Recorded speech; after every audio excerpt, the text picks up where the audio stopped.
Hello everybody and welcome to today's session. It is the introduction and overview session of our certificate programs in Python for algorithmic trading, computational finance and asset management. Yeah, you can, if you like, specialize in these three areas. Most of you have opted to study all the three areas, which I think is really synergistic. And today's session is meant to provide, as the subtitle says, an introduction to separate topics that we cover in the program, as well as to give you a broad overview, right? So sometimes we're going a little bit deeper, but the major approach is that we gain an overview of what to expect and how to approach, I can say, the wealth of information, the wealth of input that lies ahead of us for the programs. Therefore, let me dive into the overview, here the agenda. We have a brief introduction, our company, what we do, the books, and then the program is introduced on a very high level. We will discuss the Quant platform, which is your major resource, right, basically for everything. And then we dive into the single classes. So math basics, crypto basics, finance with Python, tools and skills, Python for data science, Python for Excel, Python for databases, NLP, AI in finance, reinforcement learning for finance, and then the core classes, Python for algorithmic trading, computational finance, and asset management. We will first have a look on, again, rather abstract level, what to expect, and then in the part which is titled here case studies and demos, I will whet your appetite and I will show you some code, some examples. It's not meant at this stage to be like instructional. It's just to give you a glimpse at what to expect in the different areas, right? So therefore you can lean back and don't worry that if there are some details that might not be completely clear at first look. That's not a big deal. All the details will be discussed later on. Then study plans. Of course, an important topic. So how to move forward through the program. A few words about the guiding principles, and then we discuss the reviews, the exercise test projects, also the user forum and the Discord server, which give you basically 24/7 support where you can ask any type of content-related technical question, as well as any type of organizational and administrational question. Right. So let's dive into it. In the brief introduction, most of you know what we do at the Python Quants. It is Python for finance in different forms. So we provide services for larger financial institutions. We obviously provide trainings. We run the platforms. We have open source, bunch of packages. We have published a couple of books, provide also, of course, certifications in the context of trainings, and thankfully we are getting back to our on-site live in-person events, also with, for example, an upcoming meetup event in London in September. So pretty happy about getting back to more or less business as usual in the events part. Then the other company, the other team is concerned with our proprietary trading platform, which is called the AI Machine, which allows for the AI-powered Python-based algorithmic trading. That's what this is all about. This is for you as reference for those of you who haven't read about what I've been doing in the past, where I'm coming from. This is for you as a reference. Here you see the books that are A, the basis for some of the classes, and B, an outgrowth of the program. So it's not that the books have been there first and then we have designed classes around that. So everything, more or less everything that is written down in the books has been a part of the agenda of the curriculum before that. So there is a close connection between the books as well as the classes. But in the program, we provide well more resources, code, Jupyter notebooks, etc., well beyond what is covered in the books. What can be covered, if you like, in a typical book like the one that you see here, that's the introductory one, Financial Theory with Python, or the reference book here, Python for Finance, which is already kind of thick with 700+ pages, right? But still, space is limited in the context of a program like ours here, we are now participating in, that's a little bit different. So we can there spend more time on topics that didn't find their way, for example, in the books. Python for algo trading, one of the core classes. AI is these days also at the core of basically everything that we do in the program. Not only in our program, not only in the form of the book that you see here, it is so important for so many areas in IT these days that we simply cannot get around AI, machine learning, deep learning, reinforcement learning, etc. Right? This is more for the quant side. Not everybody will probably go too deep into these topics. They are the most demanding one with regard to mathematics. And the techniques, the numerical techniques that are required in this context. But I know for many of you, in particular, these topics are of interest. So having seen the books, now to the program on a very high level, as I said already before. So it's about 16 weeks if you follow exactly the 4-month, 16-week study plan. It's 250 plus hours of instruction. I think this is only possible to do if you can follow along full time, but there is no need to study everything within the frame of these 16 weeks, right? You have indefinite access to your resources. So if you decide, for example, to prioritize one class and want to study another class later on, that's absolutely possible. Tons of code, many Jupyter notebooks, and of course, at least with the Platinum package, you have also access to the books and to all the printed resources and or the HTML versions as well, so that you're on the go, back home, on the train or wherever, can read at least the printed resources there, right? The question is, why should I do this? For many of you, the question has been answered, but often it pays off to rethink and to revisit the very motivation why we are doing the topic Python for finance. And it is indeed like the #1 skill these days in the banking industry. So there's hardly any quantitative position that is advertised that doesn't require Python, or to this and any other programming skills. But among the languages these days in demand, Python is, I would say, the #1, and many statistics prove that.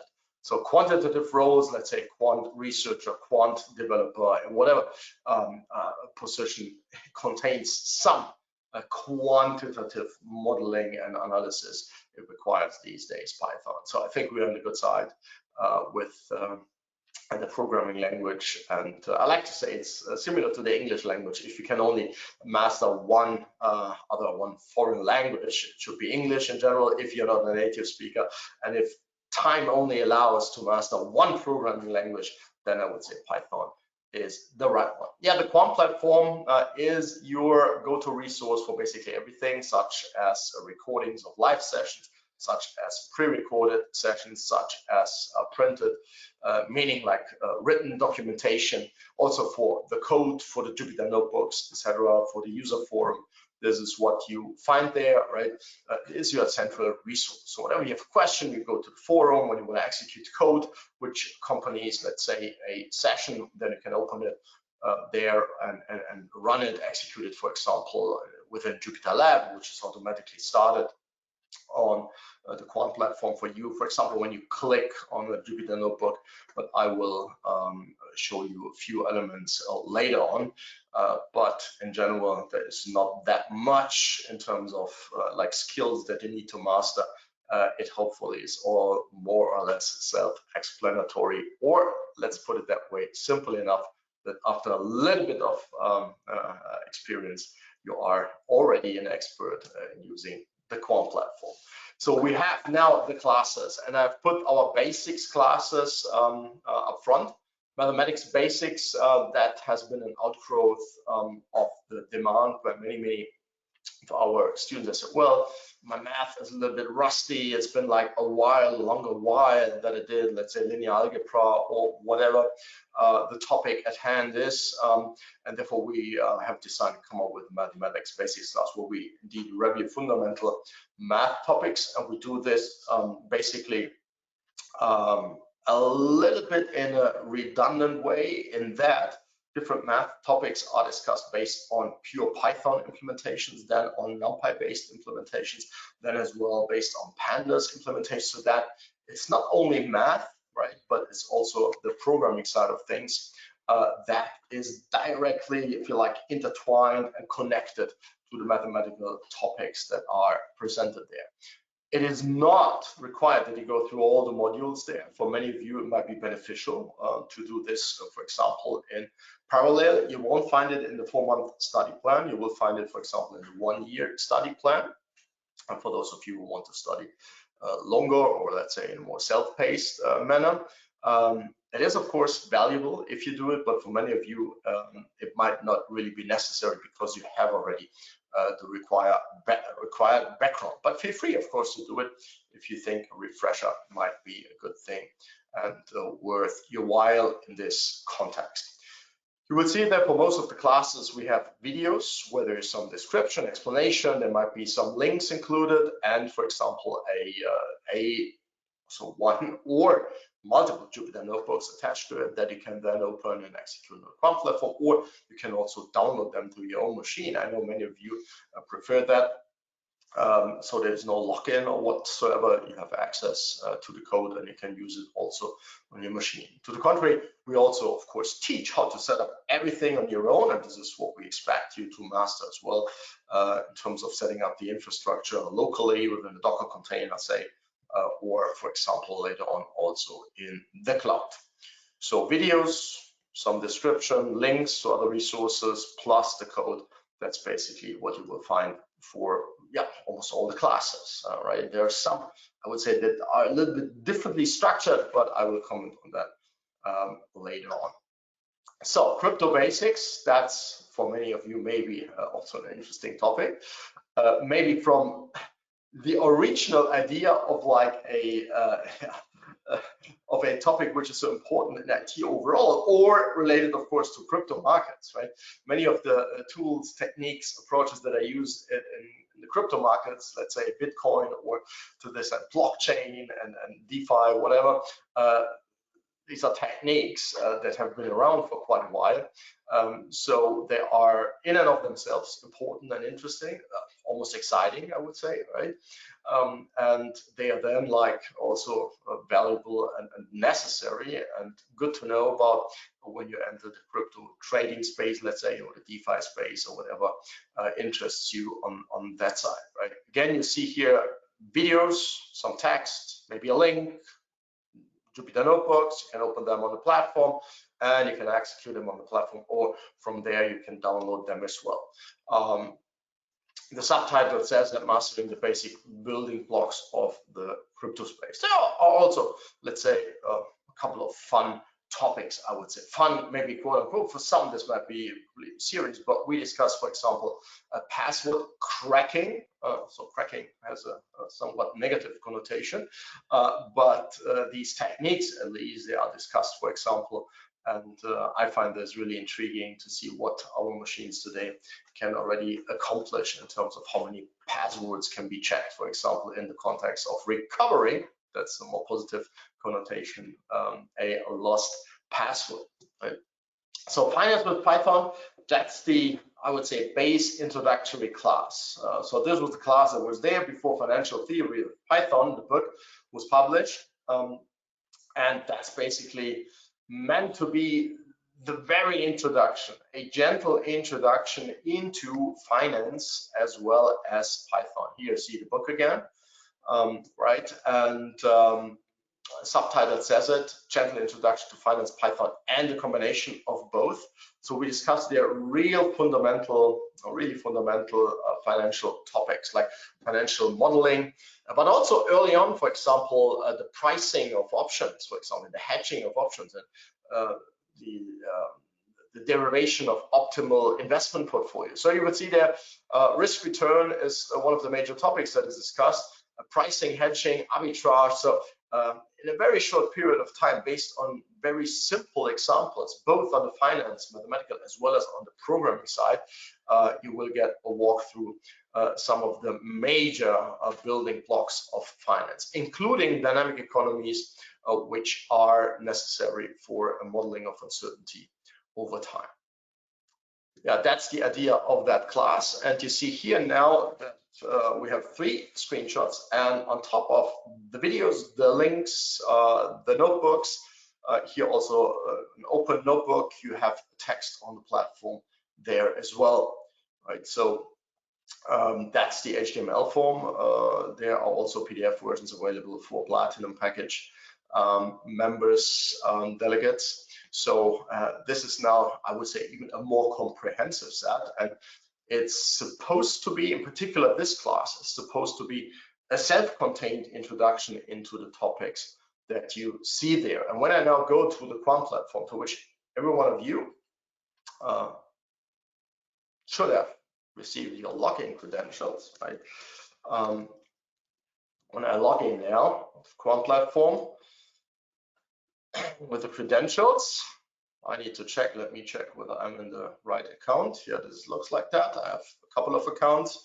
So on the Quant platform, you see that the first part here is about the latest videos available, right? Certificate Programs Information Session, that was a recent one that we had recently, Algorithmic Trading Bootcamp.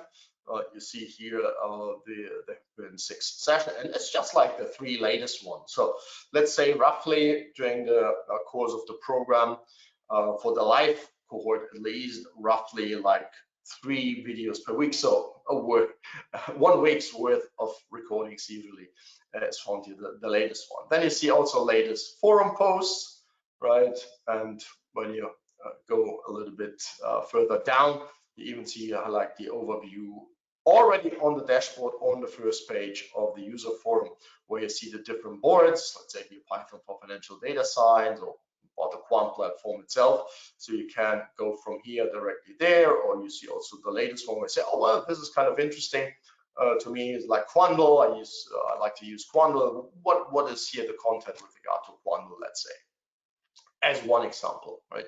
Or here is a pandas data frame related question. So that's just for you to see and to be informed what has been going on there recently. With regard to the additional resources, on the upper left hand side, you find the main menu. Here you see like the books section. Again, this is like now divided into different programs.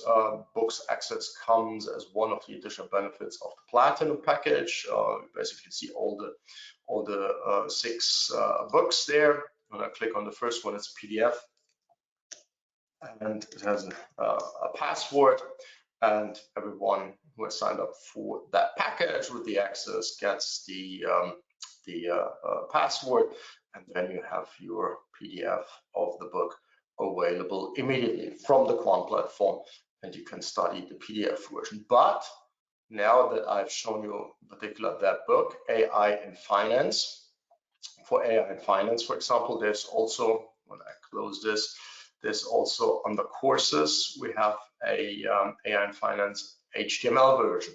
It's not exactly the same, it's a little bit older, let's say, not that much older, but it's somehow not exactly the same, because when you publish a book, there's so many things that happen at the very end, right? That there will be many iterations even over the last, let's say, 4 weeks. And this is what I mean by older. So there's also an HTML version, which is also easy to navigate and to search. And by navigation, I mean, for example, statistical inefficiencies. When I click on that, you have the typical feel and feeling and behavior of an HTML page with hyperlinks, etc. So for some use cases, it might be more interesting for you to access the HTML version. In other instances, you might resort to the PDF. So going one step further, you see Finance with Python here, right? So it's one further down, Finance with Python. For financial theory with Python will be the book. There is the HTML version of the text here accompanying Finance with Python. That's the text. So you've seen the text, right? And for that particular introductory class, that's the reason why I spent now a little bit more time on that, because it's so important to get started with this correctly. Right, we have here the class, which is also called under trainings, Finance with Python. When I click on that one, you see that the class itself with the different modules opens, right? So you have here a total of 6 recordings plus resources. And in week number 1, for example, you are supposed to watch Finance with Python 01. For example, it's the very start, right? When you have a look at a study plan, and you can watch this here, or you can open, for example, another browser window so that you have maybe 2 windows open. No need to have only like 1 tab, for example. You can have multiple tabs. If you have 2 screens, like myself here, for example, you can watch the video on the one hand side, and you can see the code or walk through the code on the other screen as one example, right? And then you can go through the recording through this very video there, right? And this is now running, so it's not opening Jupyter Lab here for myself. It's the recording of what I'm or what I have been doing there previously. In the upper left-hand corner, when the video is running, you see, for example, also the menu bars there. My notes, and you see I have written here 2 notes. This is my note. This is not time-stamped. There is another note, right, which simply says another note, and this is timestamp, right? So you can write your note here, and you can decide whether you want to add a timestamp or not, so that you later on you say, well, I have a question, or here's, I don't know, for example, this book is something that I want to have a closer look at. You can make a note, and you can timestamp it, and you can then always for yourself revisit your own notes, and you can also search them on the platform. So here I would insert a new note, or I would, for example, go here to the timestamp and see what is happening there, or what I was trying to remind myself of maybe to do or study later on, right? So that's something that was also wished for recently.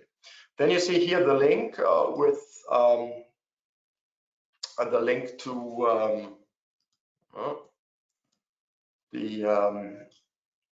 the slides that accompany this course. So Finance with Python, a gentle introduction, right? And there you see the slide deck, which was used for the class.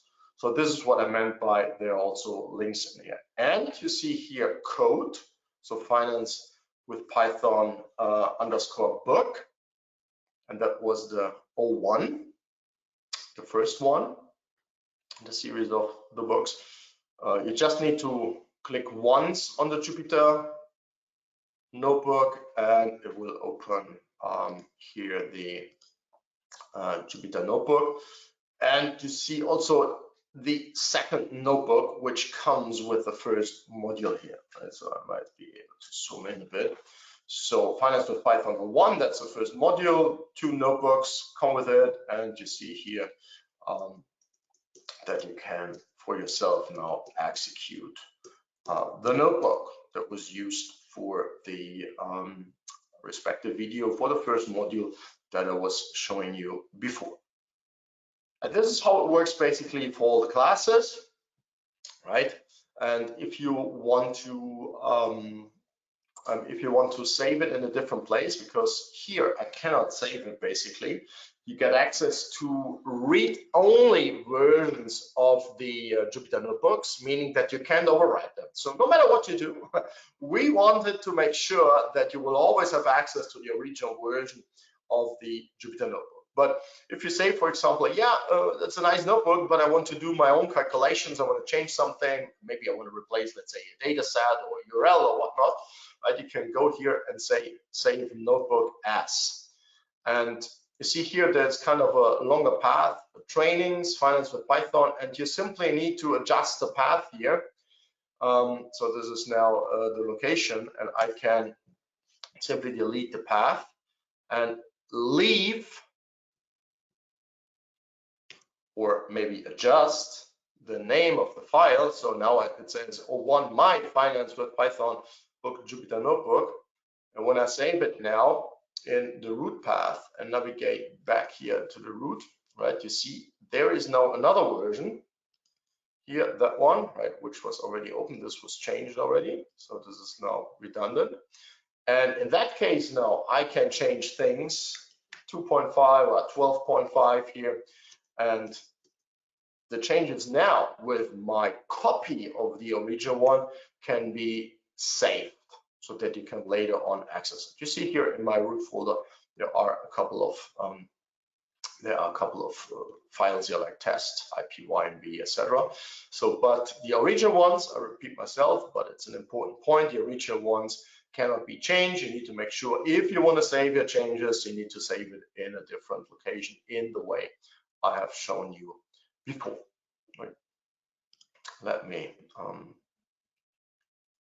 me shut down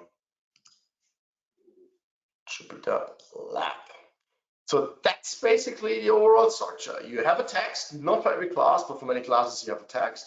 Then you have the videos, you have a little bit of an explanation, like the meta text, the meta description for the module, and maybe some links to additional slides or whatever.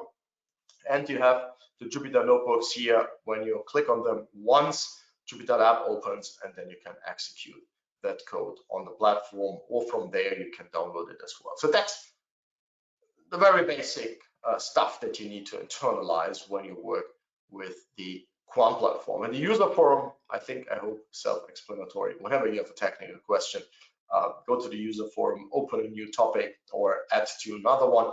And you can also, for example, upload a Jupyter notebook. If you say, well, I have a problem here in this Jupyter notebook, and it's, anyways, I will come to that later on. It's important that you always share the complete code so that we can properly analyze your problems and can properly answer your questions or solve your problems in time. Yeah, that's about the Quant platform, and this structure is now repeated a bunch of times. For example, with the tools and skills class, which covers, let's say, software development, software engineering related topics such as Python environments on Mac, Linux, Windows, Docker usage, cloud usage, code editing with Vim, or here a lightweight tool chain screen Vim plus Q, testing, doc test, unit test, Git version control, Python packaging, documentation, code hosting.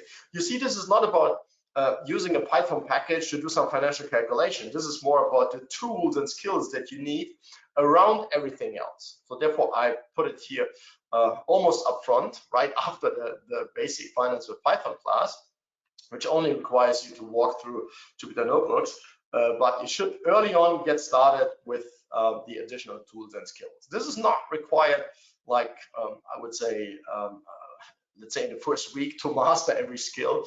I would expect you to revisit these topics over and over again and over time to become a, let's say, blue belt, then purple belt, and then maybe brown belt with regard to the different topics there, right? And from a hierarchical point of view, we have always the goal to have Jupyter Lab installed with a Python operator running, be it in a Docker container, be it locally or in the cloud with DigitalOcean. If you have never done anything with the cloud, say, oh my goodness, how can I ever master that? Be assured, we have had many delegates in the recent past who said, well, if this was one of the most amazing experiences, I only have read so far about cloud usage, etc. And now, after like 10 weeks in the program, it feels like second nature to fire up a cloud instance and do some Python financial analysis in the cloud. So don't be afraid when you see all these topics. That's for sure something that you as well can master in the future, meaning like over the course of the next 16 weeks. And if you need a bit more time, you know, you have basically all the time in the world. And as the other classes before, there are videos. Here, it's not that much about Jupyter notebooks. It's more about additional resources. So I said there are a couple of classes that are a bit special. They're not like in a very standard way presented as I've introduced. And that one is a very example. So you will see Windows and Linux, Mac, for example, separated, right?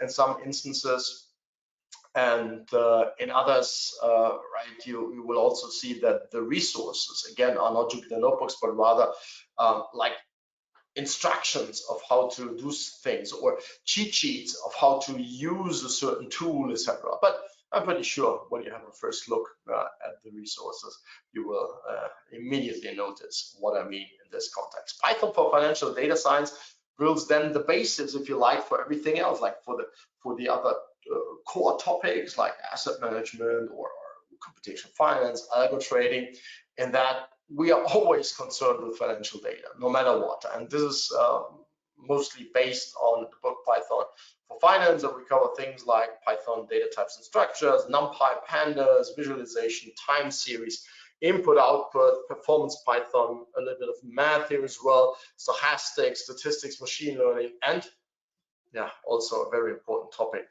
throughout the financial domain, it's dates and times. Yeah, that's what this is all about. Similar to tools and skills, where I said, well, these are the tools, these are the skills that you need no matter what else you want to do with Python for Finance.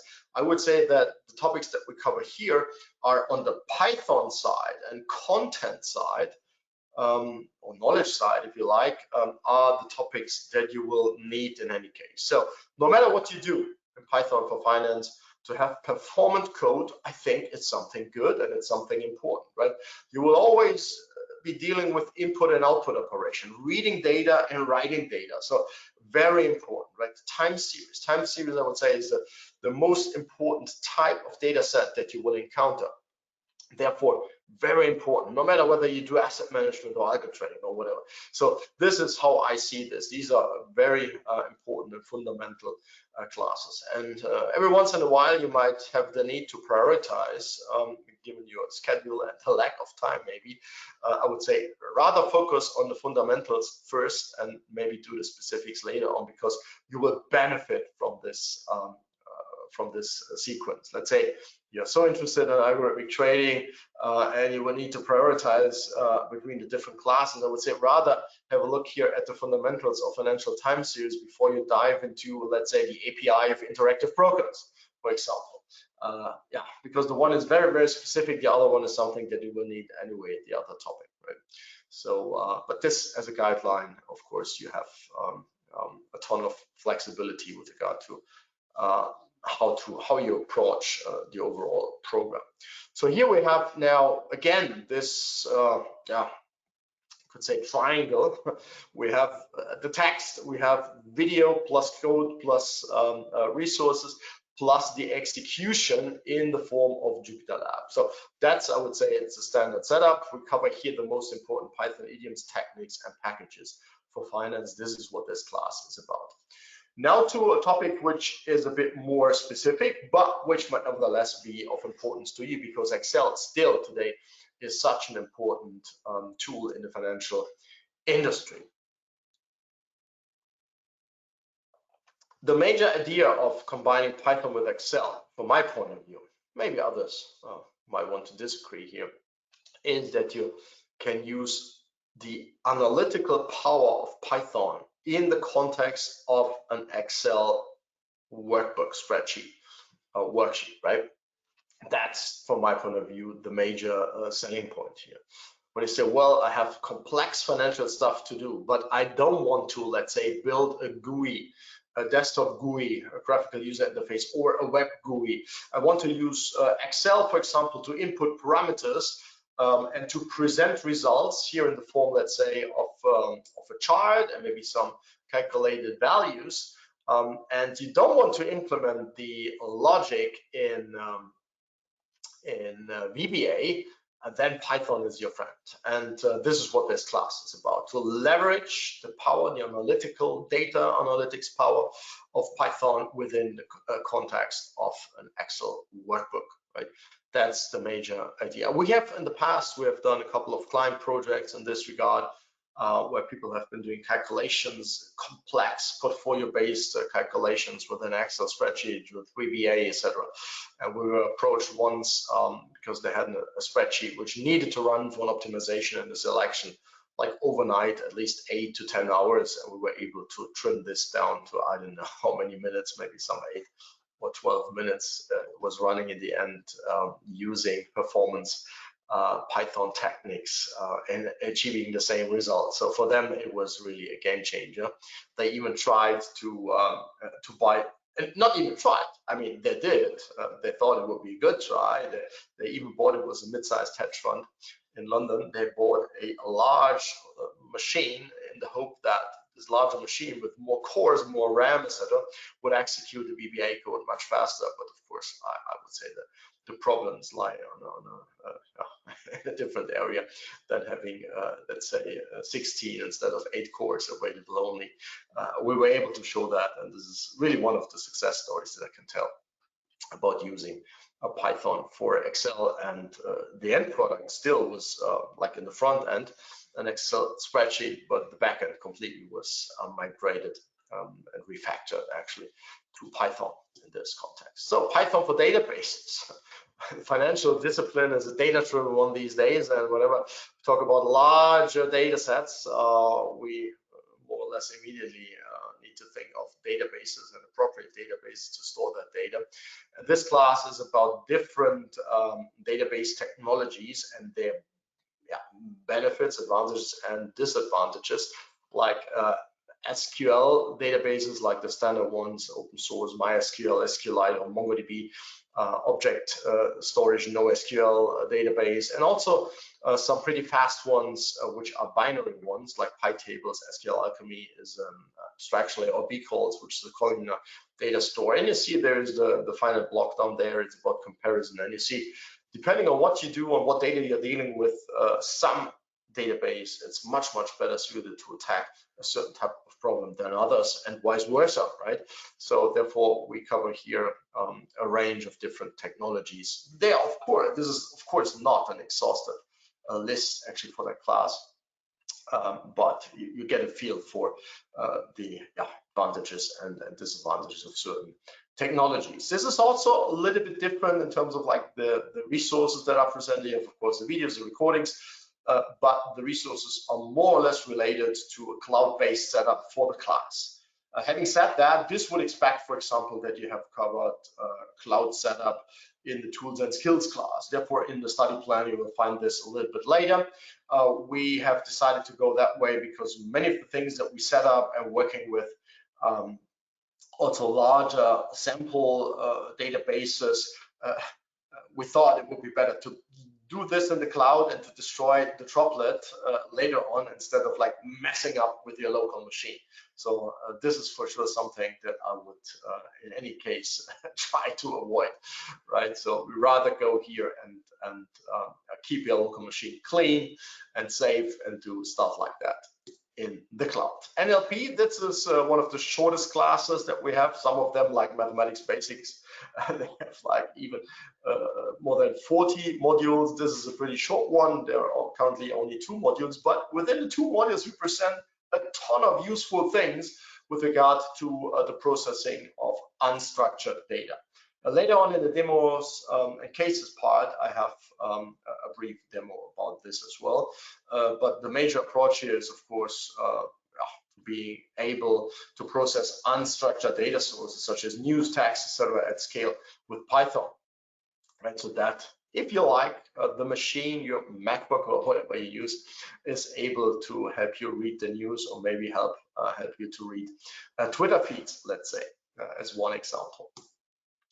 AI in finance, there are like these days quite a few modules available there. So well more than 30 in this particular context, based on, in at least half of it is based on the book AI in Finance, and the other way around. There was a class already before the book was written, as I explained before. You see here for the core part, we have 24 modules. So over the course of the 12 formal weeks, you can, if you like, study like 2 sessions per week, if you like, in AI in Finance, right? Again, we have the text, we have videos, links to the notebooks, and the option to execute all this on the Quant platform. Reinforcement learning as a special topic in AI in Finance. is inspired by the recent successes of the reinforcement learning approach. For example, here as represented by this Atari game Breakout, or by AlphaGo, which later on morphed into AlphaZero. Here you'll see the publication 2013. I myself am old enough that I've played all these Atari games when I was young, when I was a teenager, right? I never played Go, I must say, but I find the story fascinating. And if you are, as myself, fascinated by these topics, you should have a look at the documentary, which is available on YouTube, like 1.5 hours. It's pretty, it's like as,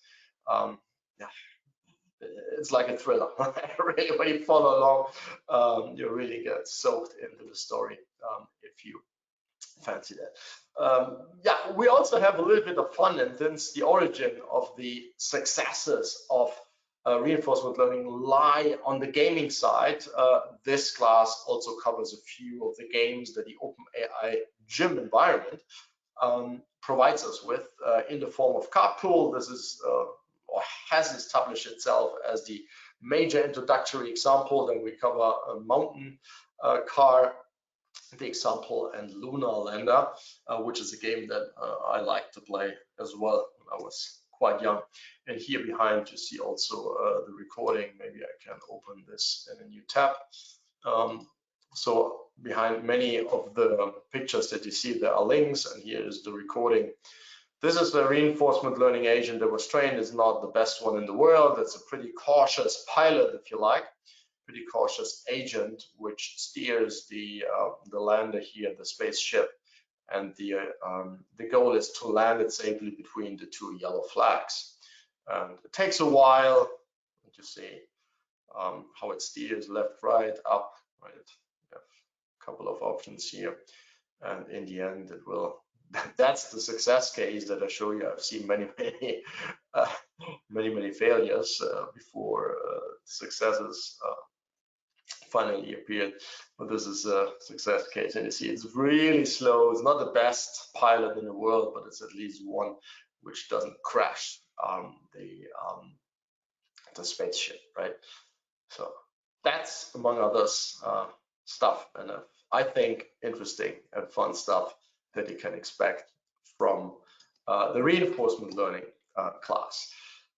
Here we don't have a book, but there is, at least in part, the documentation is one chapter in the AI and Finance book, which is about reinforcement learning. And recently, that's on the Quant platform as well, I've done a free public webinar series about reinforcement learning for finance, where I have added a few more twists, which are not even included here in the program, where I develop this further. And maybe I haven't signed anything yet. I haven't fully decided. I'm going to write a book, another book about reinforcement learning for finance with Python. So I have a ton of resources in this context, and maybe one day we'll have a book for that as well. So Python for algo trading, now coming to the core classes. It's one of the major classes. You see the book here. And after the basics, which are expected to be available there, right? When we then talk about strategies, it is assumed that you have covered finance with Python here, financial data science, etc., right? So otherwise, it doesn't make sense. So in that context, I want to refer to what I was pointing out before. So you need to have a certain foundation in order to move on with the core classes, right? This is what we expect. So if you're a little bit behind, it, from my point of view, not always pays off to simply march forward and to then say, well, let's grind through it. Sometimes maybe you need to go back and have a look at the basics first, the foundations, so that you are able to follow along the other classes there as well. For example, here we cover then also some new topics where we are even introducing new fundamental techniques, like, for example, socket communication for real-time data and streaming, and communication with the trading platforms like with Rwanda and FXTM Interactive Brokers, Gemini, etc. So that's basically the idea here, after we have tested different types of strategies in this context. right? I think here since years and 7 layers, so we start with the infrastructure. I would assume it's there. We know how to deal with financial data, and then we get started formulating our strategies, backtesting them either in event-based mode or vectorized fashion.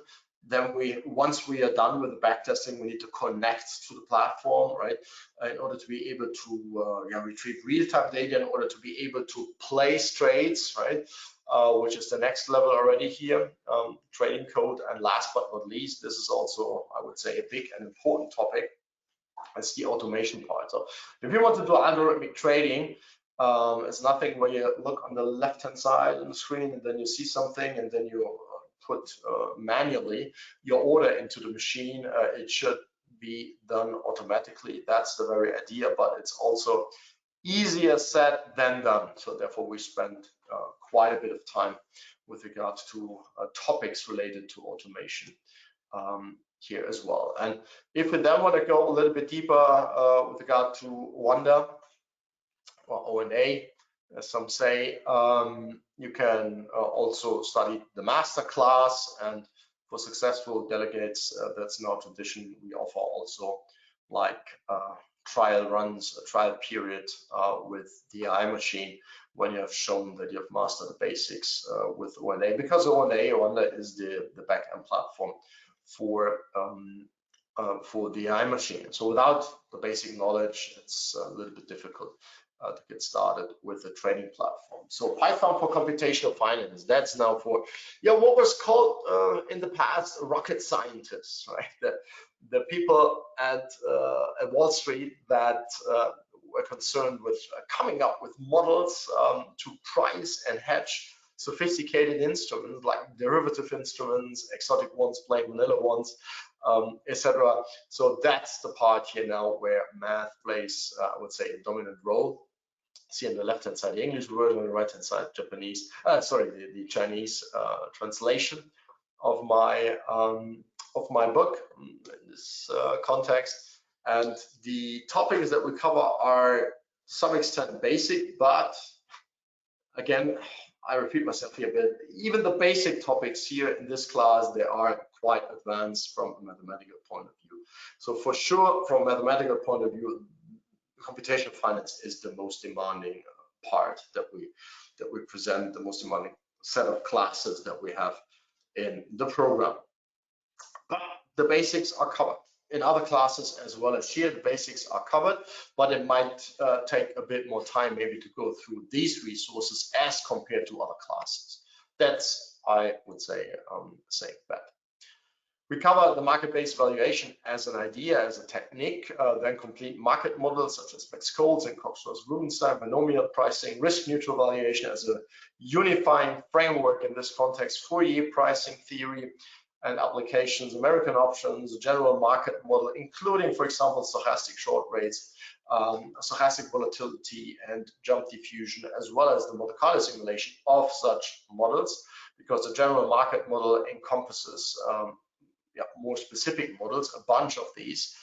Then on the application side, the calibration of such models, the hedging of derivatives based on such a calibrated model, and a bit of review, and of course practice is always something that we do in these classes. We have then a class about listed volatility and variance derivatives, which is based on the book that you see here. And this is, I would say, the most specific one. If we talk about niches, this is in a niche of the niche, right? So, but nevertheless, I mean, volatility and variance have become such an important asset class these days that it's also worthwhile to study this topic. It is to a larger extent self-contained. So if you really say, well, I'm not going into the numerical side with regard to computational finance and these techniques, you basically can study this topic here independent of the other class. But of course, it would pay off, and it would have a ton of synergies if you do the basic computational one first, right? So here it's all about volatility and the basics of variance, like realized variance, variance swaps, and variance futures, and volatility options, and how to do this with DX analytics. More on that in a minute. plus a couple of special topics, for example, market microstructure elements. What are the terms of different contracts that are traded, let's say, in Europe at Eurex in this context. Then DX Analytics was already on the slide before. That's our open source quant finance package or risk and pricing library, where we have a class as well. We see here quick start, we discuss framework and model simulation, European valuation, derivatives portfolios, four-year pricing, American valuation, stochastic short rates, multi-risk derivatives, implied volatilities, hedging, and complex portfolios. When you want to compare this with the computational finance class provides you with the basics to understand what is going on with DX Analytics. But what DX Analytics does goes well beyond what computational finance as a class is able to cover. For example, in the computational finance base class, we're only concerned with single risk derivatives. Let's say an American option on an index or on a stock. Let's say here you can have multi-risk derivatives, so that you have, let's say, a basket option with American exercise, or you have different options composed into a derivatives portfolio, and you want to do like a consistent evaluation, pricing, and risk management, etc. So that's quite a bit more, but once you have the basics, you can at least, I would hope so, properly apply the package here to do the valuation and hedging work. Here, see like a schematic overview. The details are discussed in the class. So basically, Monte Carlo simulation is the numerical method of choice. Of course, we have something like backwards induction for optimal exercise evaluation. You have multiple risk factors, different derivatives, you have multiple positions, right, which form together a portfolio, and the risk neutral discounting can be done in a constant, deterministic, or stochastic manner with regard to the short rate that is used in this context. Also here, I think in terms of layers, infrastructure should be there. Financial data should be no problem in terms of processing the financial data. Then we get started here with the models. We need to simulate them. Four-year pricing is used for an efficient calibration, which in turn allows us the market-based valuation as well as the hedging of plain vanilla instruments and or more exotic, complex derivative instruments. The third core class is about Python for asset management. Traditional discipline, obviously, and quantitative finance. Many people like myself as well, I think of it as a starting point. Think that the whole quant finance area started with asset management. We think back 1952 when Harry Markowitz published a seminal paper about portfolio selection. And this is what we cover here. So it is about the basics of risk and return in finance. It's about forming optimal mean variance portfolios. It also covers the capital market theory in the form of the capital asset pricing model, single factor arbitrage pricing theory, multi-factor models, also alternatives to mean variance portfolio theory like risk budgeting and parity, as well as including AI and machine learning for asset management. We make use here of the Platt-Litterman model, which allows us to introduce views, quantitatively formulated with regard to the returns for the single instruments in our universe. So I think also a pretty important and interesting class here. There's no book yet, no text yet here. It's a class, but you get tons and tons of background as well as references during the class, where there are like the videos, recordings, plus distributed notebooks. This class also has a few more modules than the other classes, for example. Therefore, here it allows us to go into more details as compared maybe to some of the other ones. So from traditional mean variance portfolio theory to AI for asset management, that's the topic, and I said it, AI included now in many areas. Here's a seminal article in 1952 by Harry Markowitz later on with the Nobel Prize in Economics, the so-called one. And the theory, exactly as you see it here, is discussed in detail in the class, and much more. I said there are a couple of references. You are expected, as I said before, to have mastered certain techniques for financial data science, meaning like the processing of financial data.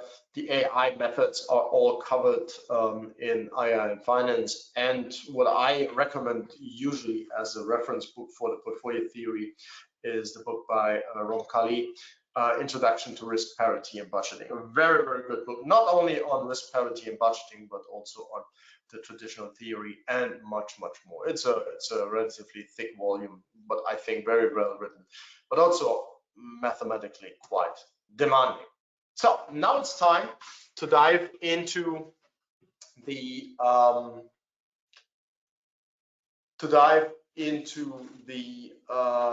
case studies and demos. Again, it's not meant to instruct you or to teach you the different techniques.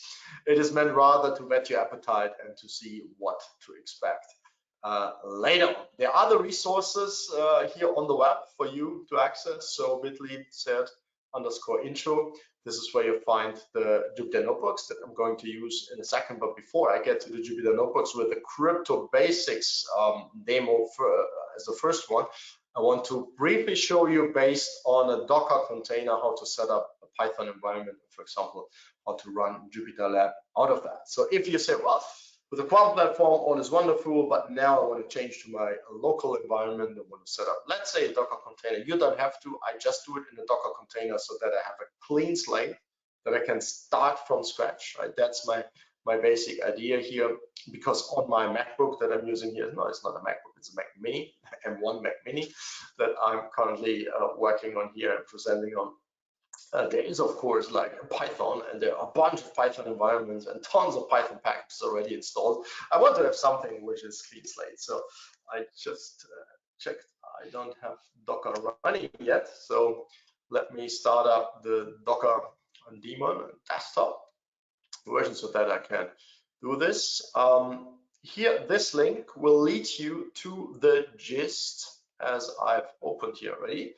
Certificate programs in Python, also with a link to the slide deck. And again, you don't need to follow along now. That's not what I expect you to do, but I'm doing this for the reasons I've pointed out before. If you have some experience with it, you can later on maybe repeat what I'm doing. So I'm copying this whole line here, and this will start a Docker container with Ubuntu, the latest version. And I have then my Linux environment, clean slate, and I can get started installing my Python stuff. So Docker is now running. You should see here exactly the Docker symbol. So let me move to, no, I need to move here to that one. So now I'm in the right folder. In this folder, I have my demo files. That's basically the gist. Basically, I've just navigated to this folder because I want to mount this folder to the Docker container so that later on I can, for example, open one and see whether this all works as desired.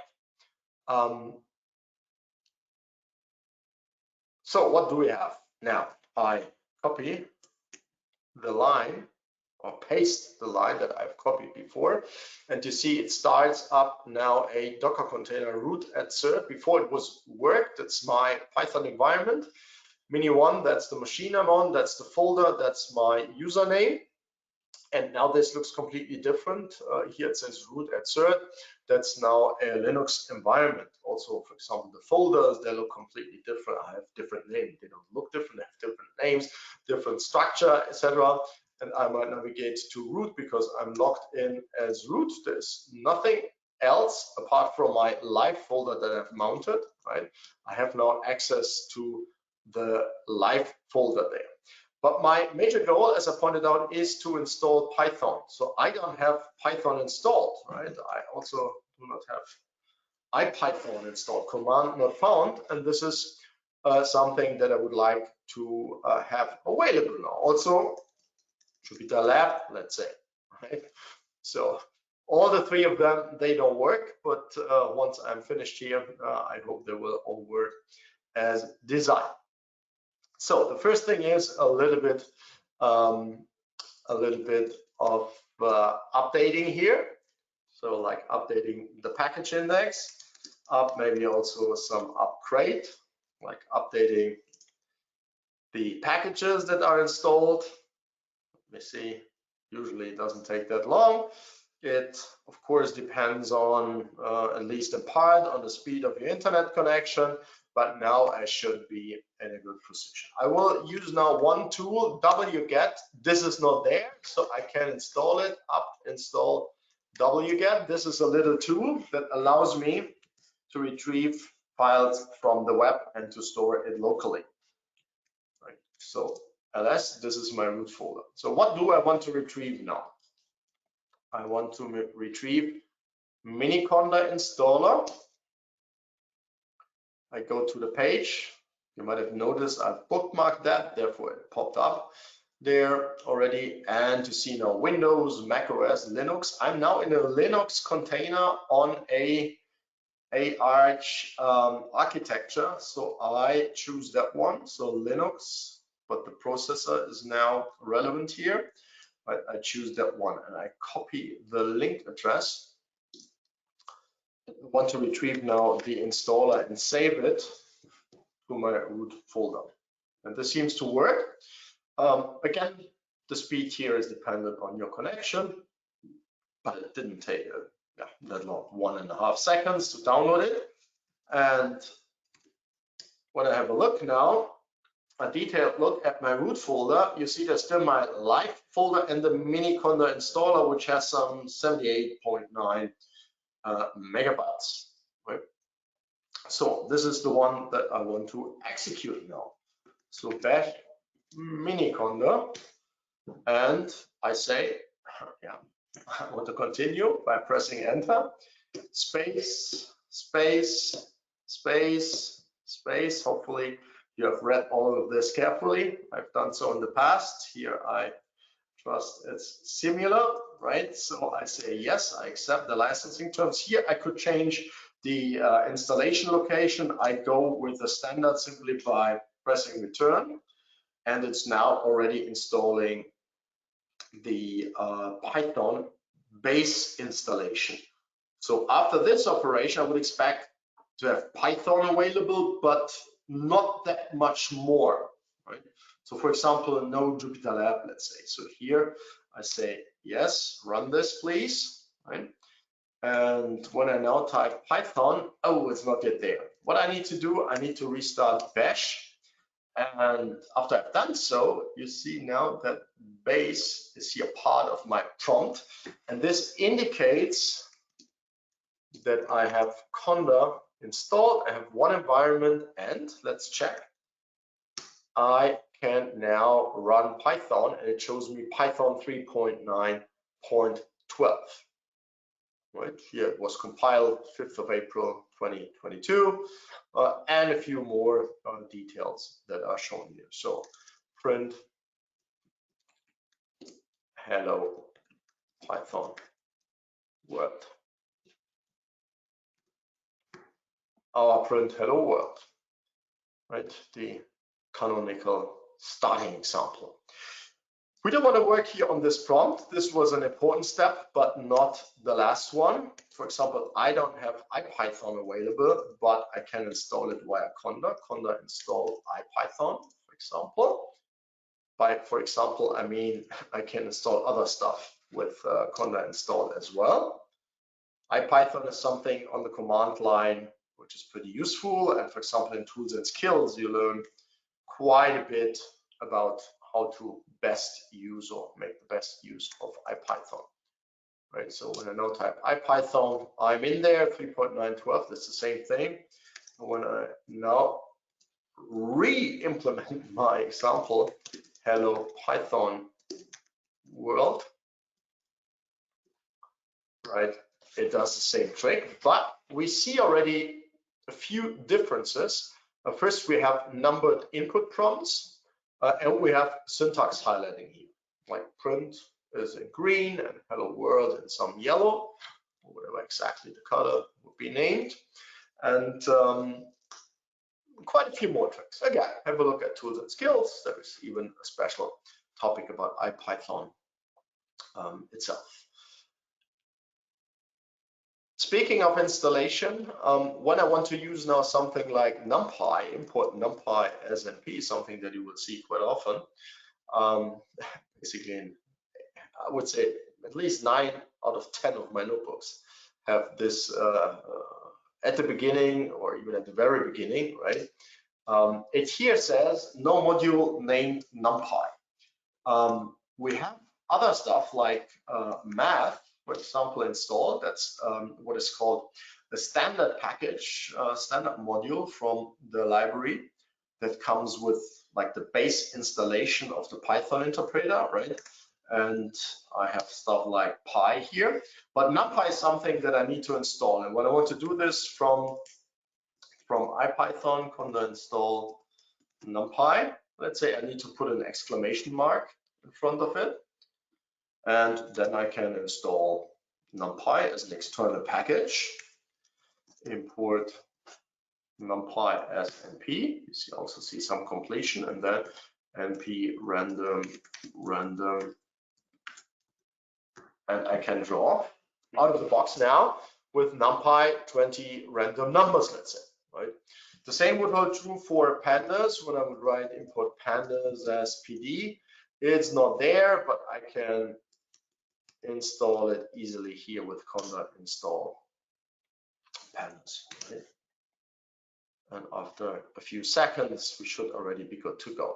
So that's all fine, that's working, but we do not have yet installed Jupyter Lab. And this is when you recall this one slide where Jupyter was like at the very bottom. This is, I would say, usually our minimum goal that we have when we set up such a Python environment. It's not yet there, but the same trick works here. Install Jupyter Lab. This time you need to write it as one word. Down, down, down. You see here a bunch of packages. These are the dependencies. So Jupyter Lab needs all these packages in order to function properly. And they are all installed. And now I should be able to execute Jupyter Lab. But here in this particular case, it will still throw me some error. Running as root is not recommended. Allow root to bypass. So I need to do a little bit of a configuration when I would be here on my MacBook on the shell, on the command line. This should and would work properly out of the box, in general at least. But here I need to do a bit more, and this is something that is also discussed in tools and skills when the same is done, but more slowly, with more details within a Docker environment, or the same topics would be relevant, for example, in a cloud context. So Jupyter Lab, I would need to write allow root. This is not safe in a cloud instance, but locally there's usually no issue. IP, I need to run it on all local IPs, and I have only one port, and that's the port 999. This was during the start of the container. This was defined as the only port, and now it starts, and you see here this long line, and it's so long due to the token, so I don't need this anymore. I can now copy this here, and it starts up now Jupyter Lab. So if you prefer, as I these days dark, you can easily change it to dark. And that's the launcher. And here, for example, live, and there are a couple of notebooks. I think many of them that wouldn't probably execute due to certain things. And they all, basically all my other examples, I need some special stuff there. even the X needs to be installed, so it wouldn't make sense. Therefore, let me simply check here with that notebook. You see there is now a new notebook open. So import numpy as np from PyLab import plt. It started with that one. You see. I was pretty quick, but it's good that this happened because now that I'm running Jupyter Lab and I wanted to import something like matplotlib, this is for plotting, it says, well, no module named, and we have seen this already with NumPy pandas. We have seen it wasn't there and we could install it. I can also install it from here. So conda install matplotlib, and I put a Y flag behind it. This is just to avoid the dialog, and this is now, you see, like on the shell from within a Jupyter notebook, it is now installing matplotlib, right? And after that, no complaining whatsoever, and we are good to go. So, for example, when I now will do A is np random standard normal, like 100, for example, right? Then we have 100 random numbers, maybe showing 10 of them is enough here in this context, right? And we might be able to plt plot the random numbers by A.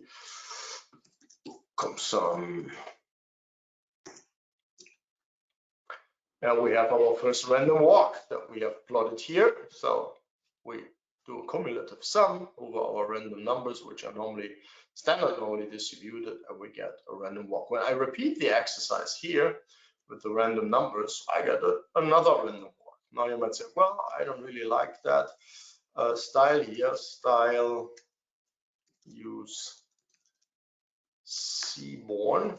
That's the one that I prefer since quite a long time now. We get a nice gray background and a white grid and some other colors here in this context, right? So this will be like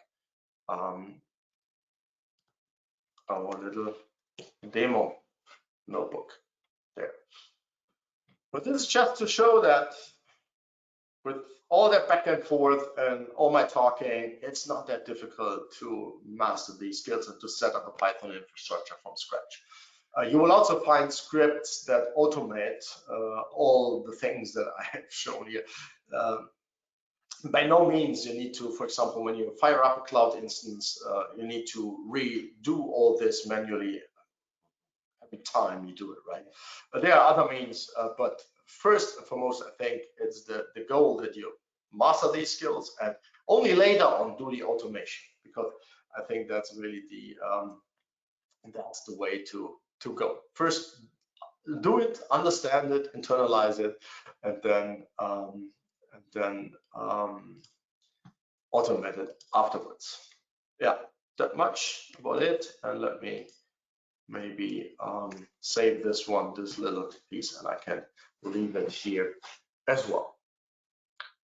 So I leave this open for the time being, but I want to change now to my local installation because there are quite a few more things that need to be installed in order to go about the topics that are addressed in the different notebooks. I have opened 6 notebooks, and you see here is the demo notebook, which I have created from within my Docker environment, and which I have saved from the Docker to the local path, so I could now here locally use that as well. Everything should be installed and it should work in the very same way there. Right?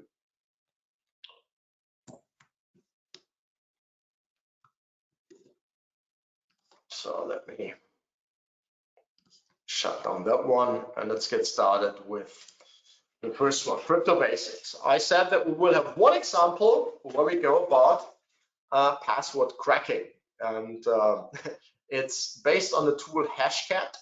Hashcat is the world's fastest password cracker.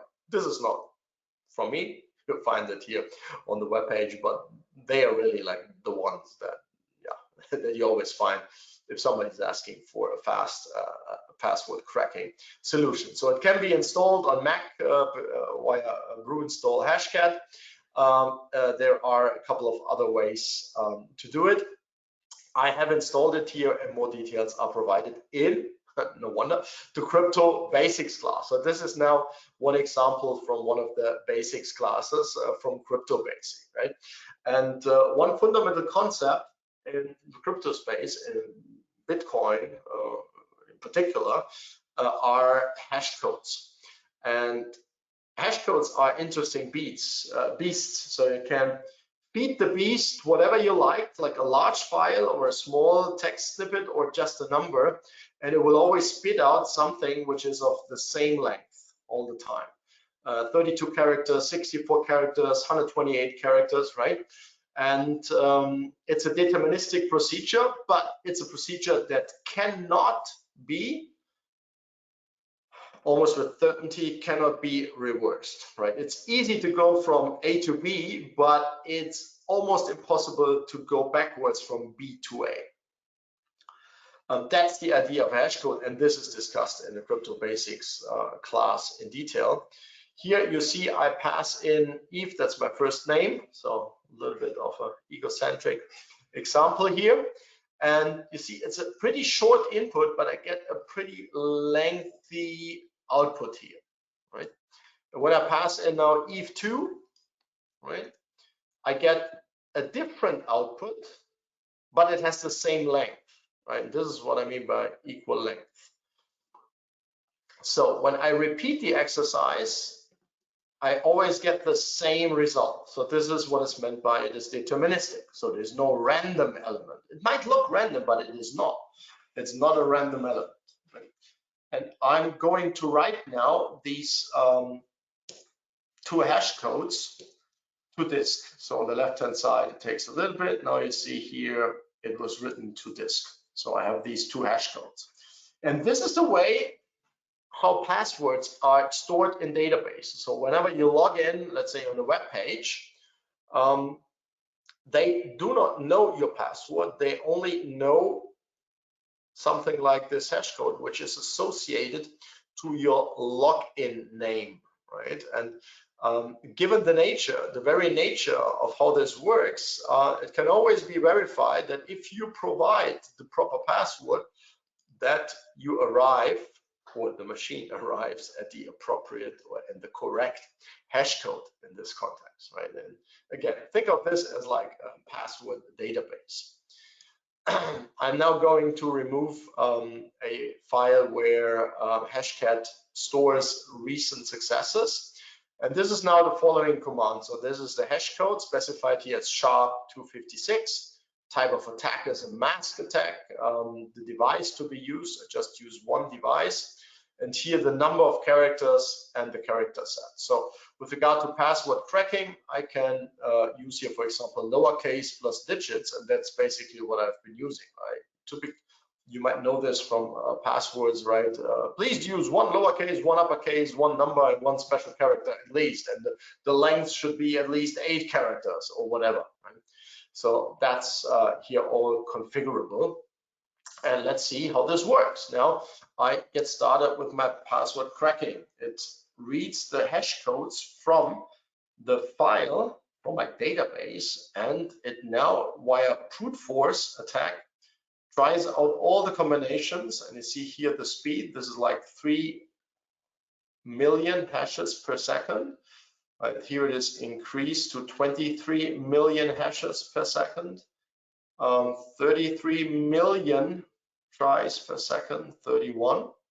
And after 6.95 seconds, the password cracker is successful. And you see now in the here via show, right, that the first password was recovered correctly and the second password was also recovered correctly. So this is what the machine has done on its own. So of course I knew what it is, right?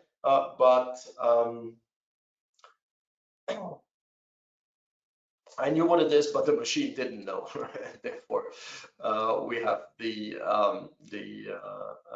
here really the machine cracking the code in that sense. Now let us go and have a look at some random hash codes. And I use lowercase and digits again, and some length of 4 shall be minimum, and the maximum length should be 6. And I create now random passwords, 4 to 6, like 641K, IOP5T, this is already difficult to recall, right? JG3MN, etc. You see the point. And I write this now to the hash dot text file. This time I use another hash code. Where do I have it? Yes, I use here MD5. That's another technique, and you see the hash codes are again of equal length, but they are much shorter than the ones that we saw before that. And let's now do the machine, the cracking. Always takes a bit. And it's now running through this and running through this, and it shouldn't take too long until it does crack. You see here it's going with like 55 million hashes per second. In the meantime, we've had a few questions. Let me check them.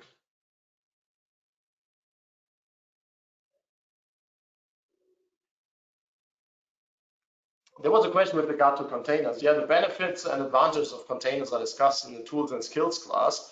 But one advantage beyond keeping things separate is that, for example, as you saw already, I can run a Linux operating system, Ubuntu, on my Mac machine as one major advantage. It's not the only one, for sure not, but it is one, right? And of course, they are temporary. So whenever I'm done, I might try something out. For example, I install a bunch of things, and then I'm not sure, maybe that the software is like proper or maybe malicious, right? I have, for example, also some protection. But there are many, many more also with regard to deployment and local development and remote deployment.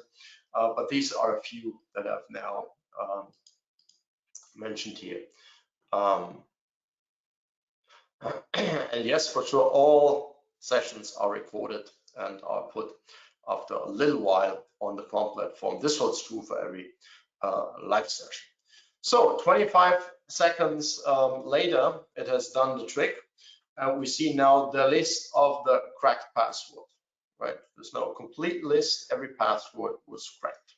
Of course, I have used here a little bit of knowledge about this, but you see already how the basic working is. Now let's do things a little bit more difficult. Lowercase, uppercase, numbers, and special characters. This is now really, we have now 94 different characters, and this increases the difficulty. So I only go here with 4 or 5 characters, as you can see, but special character, I mean, even that one, H smaller than J4, right? They are difficult to remember already and difficult to type, but for the machine, it doesn't make a difference. So I let it simply run. This might take a bit as well, but you will see that with the appropriate configuration, this will work equally well. Maybe it takes a little bit longer, right? This shouldn't be surprising when we have such a large character space that we allow for. But for practical applications, you usually would need to have such a large character space in this context.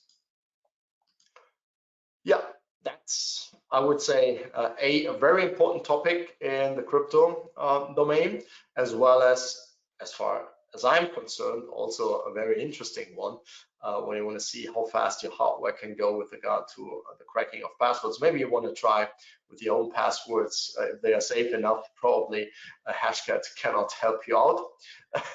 With the brute force approach that I show here, there might be other techniques, but this might give you at least a glimpse at how secure your passwords are or not. I let this run. This might take a little bit longer, and I want to turn the attention to another topic, namely to efficient markets. Why do I have this here as a demo. Yeah, efficient markets play a dual role in the topics that we cover. Dual role in the sense of that we, on the one hand side, in computational finance, we make use of efficient markets in order to come up with arbitrage-free prices for more complex financial instruments, for example, right? So that's, how shall I say, in that context, efficient markets are our friend. It is like the very thing that we leverage in order to accomplish our task. That's in computational finance. We say the market is always right. We have a look at plain vanilla options and the prices, and this is our input, and we trust that the market is correct. And we don't doubt that the prices are incorrect. That's the general idea of it, right? And then we make use of this. On the other hand, when we want to do algorithmic trading, we basically say that we are better than simply, let's say, a buy and hold strategy. We have some secret sauce, some trading strategy, which allows us to overcome the curse of efficient markets, because from a trader's point of view, if the market is always correct, right, if we have no means of like outperforming the market, why should we do trading at all? In such a scenario, we would simply invest, let's say, in an ETF or a mix of some ETFs, and that would be it. So in that context, in that case, algorithmic trading, efficient markets are the villain, are the enemy against which we want to fight. And in artificial intelligence and finance, where efficient markets are discussed at some length, they are the villain. We need to overcome like the problems that arise if markets are really efficient or largely efficient, right? But first, let's have a look at what it means to be faced with efficient markets. And here you see, after some 2 minutes and 11 seconds here on my M1 MacBook, these passwords with a large character space have been cracked as well, right? So this takes a little bit longer, but still in the end, it was successful. The hashtag part. So efficient markets. I do some imports and random walks. The random walk hypothesis dates back to the 60s already, right? And basically, Eugene Farmer says that random walks are kind of like a good model for stock market prices. And my little example, so I put it up again here, right? The little example here, what I implemented and visualized there, this is a random walk, right? With a probability of 50%, the price goes up or down, right?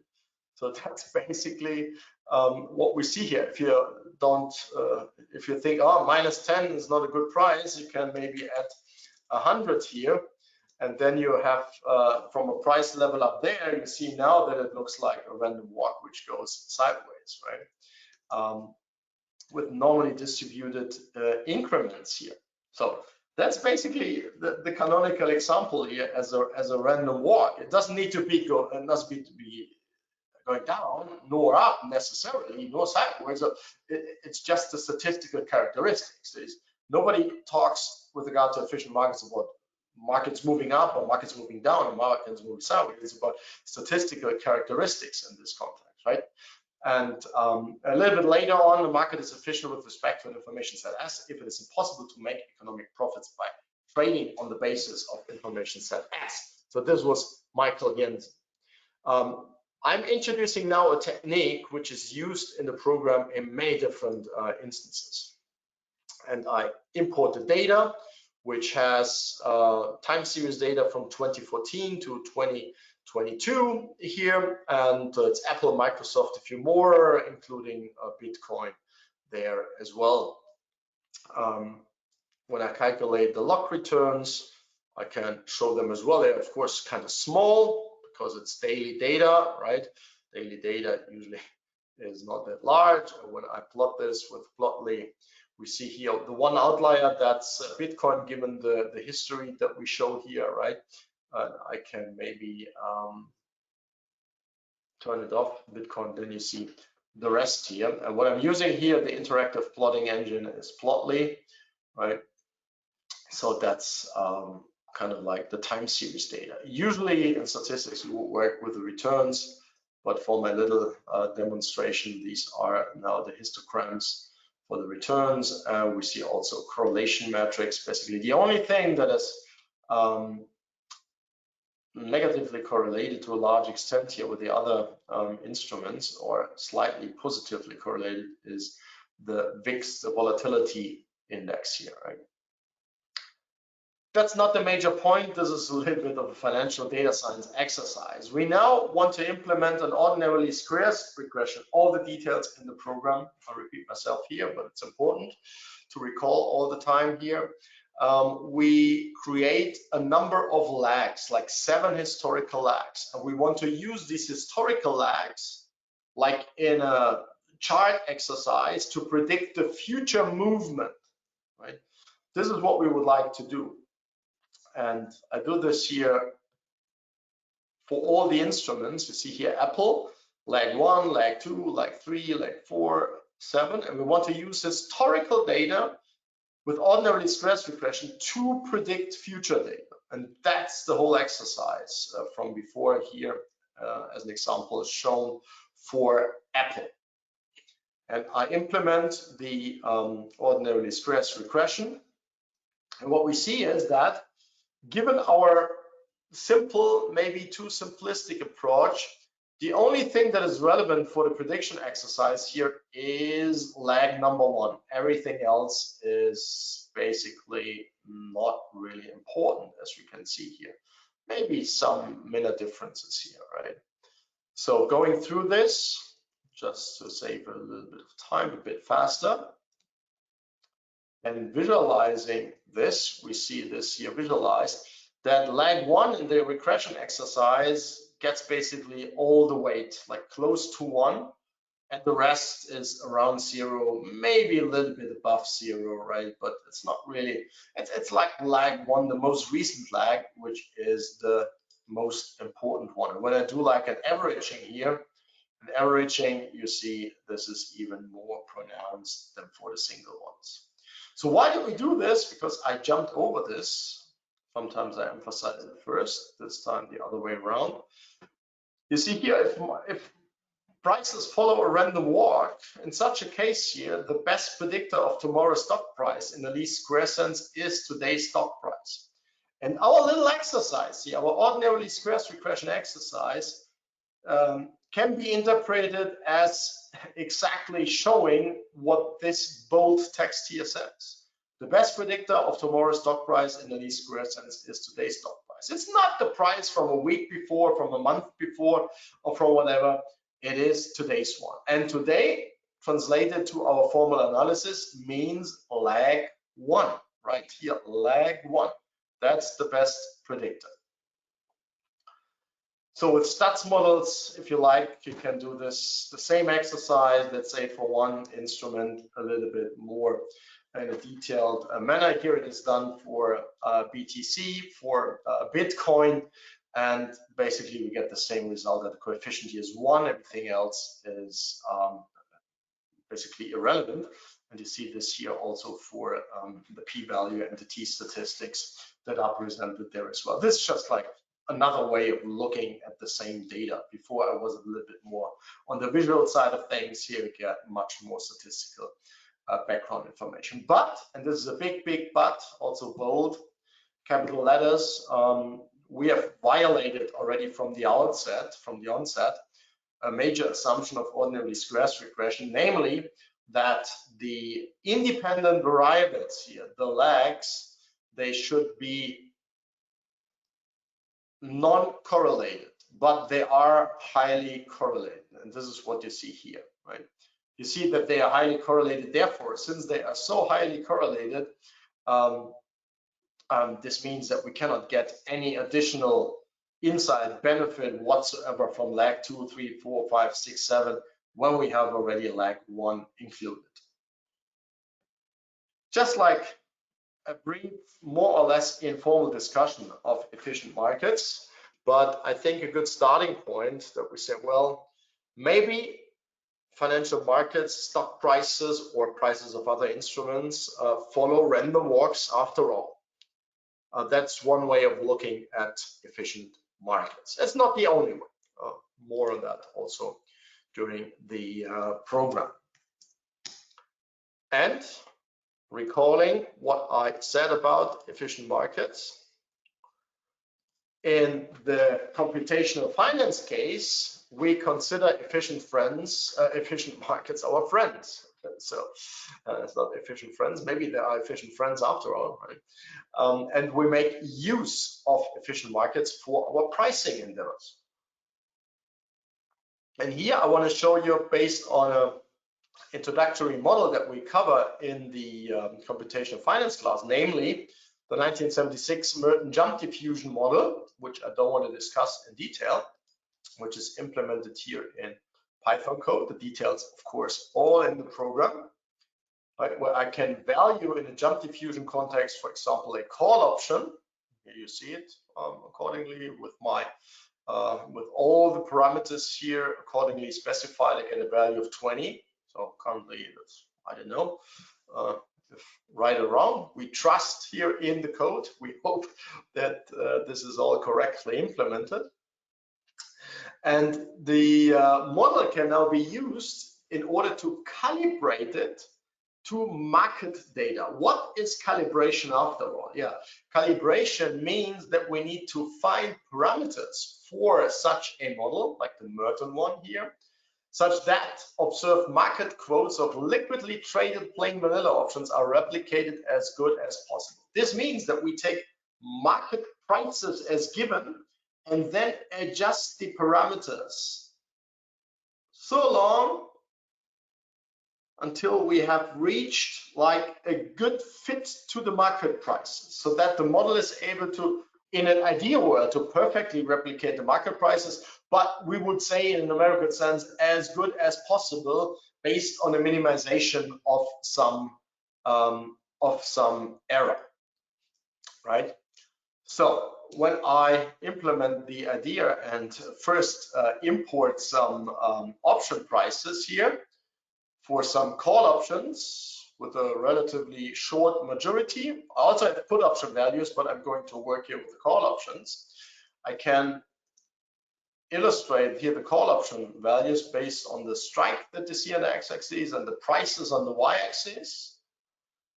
And then we do the calibration here based on the M76 error function, meaning we deal here with the root mean squared error. And the root mean squared error is the longer formula that you see here.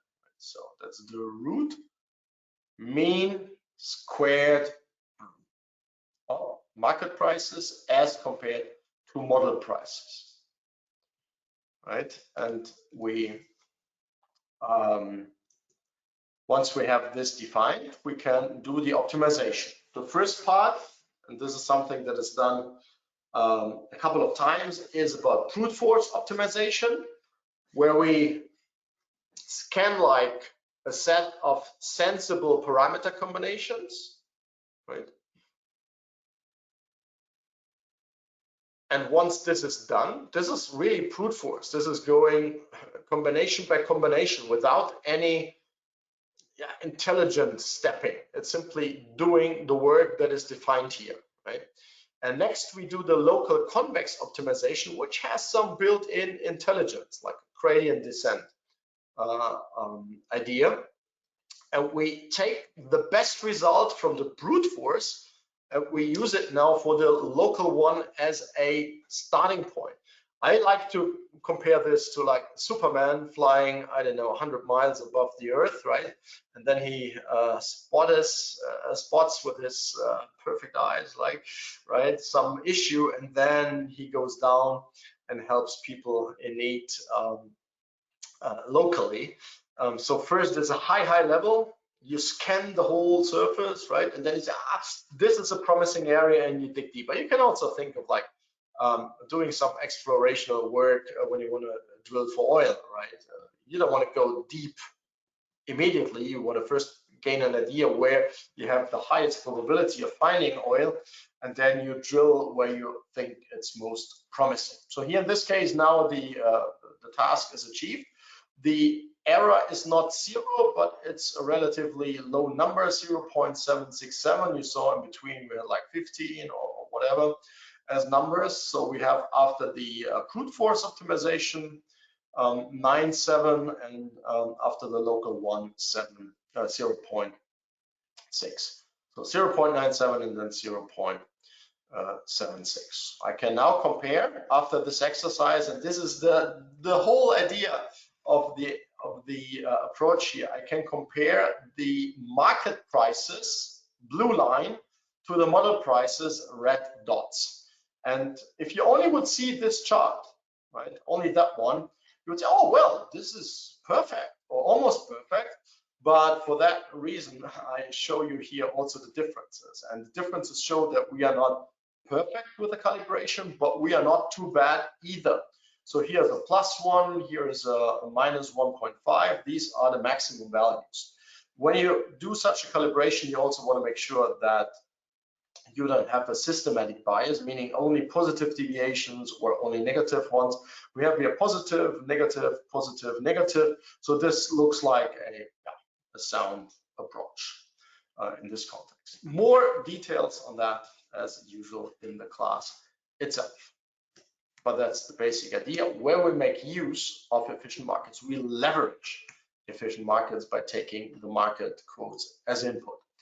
For trading, algorithmic trading, when applying, for example, AI, machine learning for market prediction, we do the exact opposite. We say, yeah, we have a look at the financial data. For example, the data that I use here is, I was a little bit quick, is intraday data for euro US dollar, 15,456 data points, open, high, low, close, right? And I enrich the data set now in chartist technical analysis tradition by certain statistics, like the returns, like the difference between close and open, the difference between high and low, with volatility measures, with simple moving averages, with momentum. So all statistical measures that might be helpful in predicting the market. So you see, we are already trying hard here to crunch the data, to process the data in order to be in a better position for algorithmic trading win, let's say. Let me put it that way, right? So I do now the Gaussian normalization and the lagging. This is all data processing that is explained in a couple of instances in the program. We will see this over and over again. Therefore, I'm stepping over this here. And here now comes the point. After all this processing, enriching of the data set, lagging of the data set, normalizing of the data set, we then are in a position to apply our deep neural network in order to predict the market, taking as input historical data points, now many, many more as compared to the exercise before, right? And we fit the model here on the training data set. And once I have done so, I go here with the vectorized backtesting in order to gain an idea whether my approach has some value to it, right? Otherwise, I mean, if I do it and I simply put it in practice, so bet my money on it, well, I might easily go broke within one day, right? Therefore, some proper backtesting might be in order. And here we see that, yeah, the strategy somehow outperforms the market. So we have a positive return, that's the green line here, but it's not spectacular, right? So over long stretches here, it's not too long because the data set is not over such a long period. Oh, it's more or less moving sideways. But in the end, let's pretend we would only be interested in the final result and nothing else would count to us, like drawdowns or any other statistics, right? Would count. We have a theoretical outperformance, no transaction costs or whatnot, from some 5 plus 3%, some 7 percentage points outperformance here.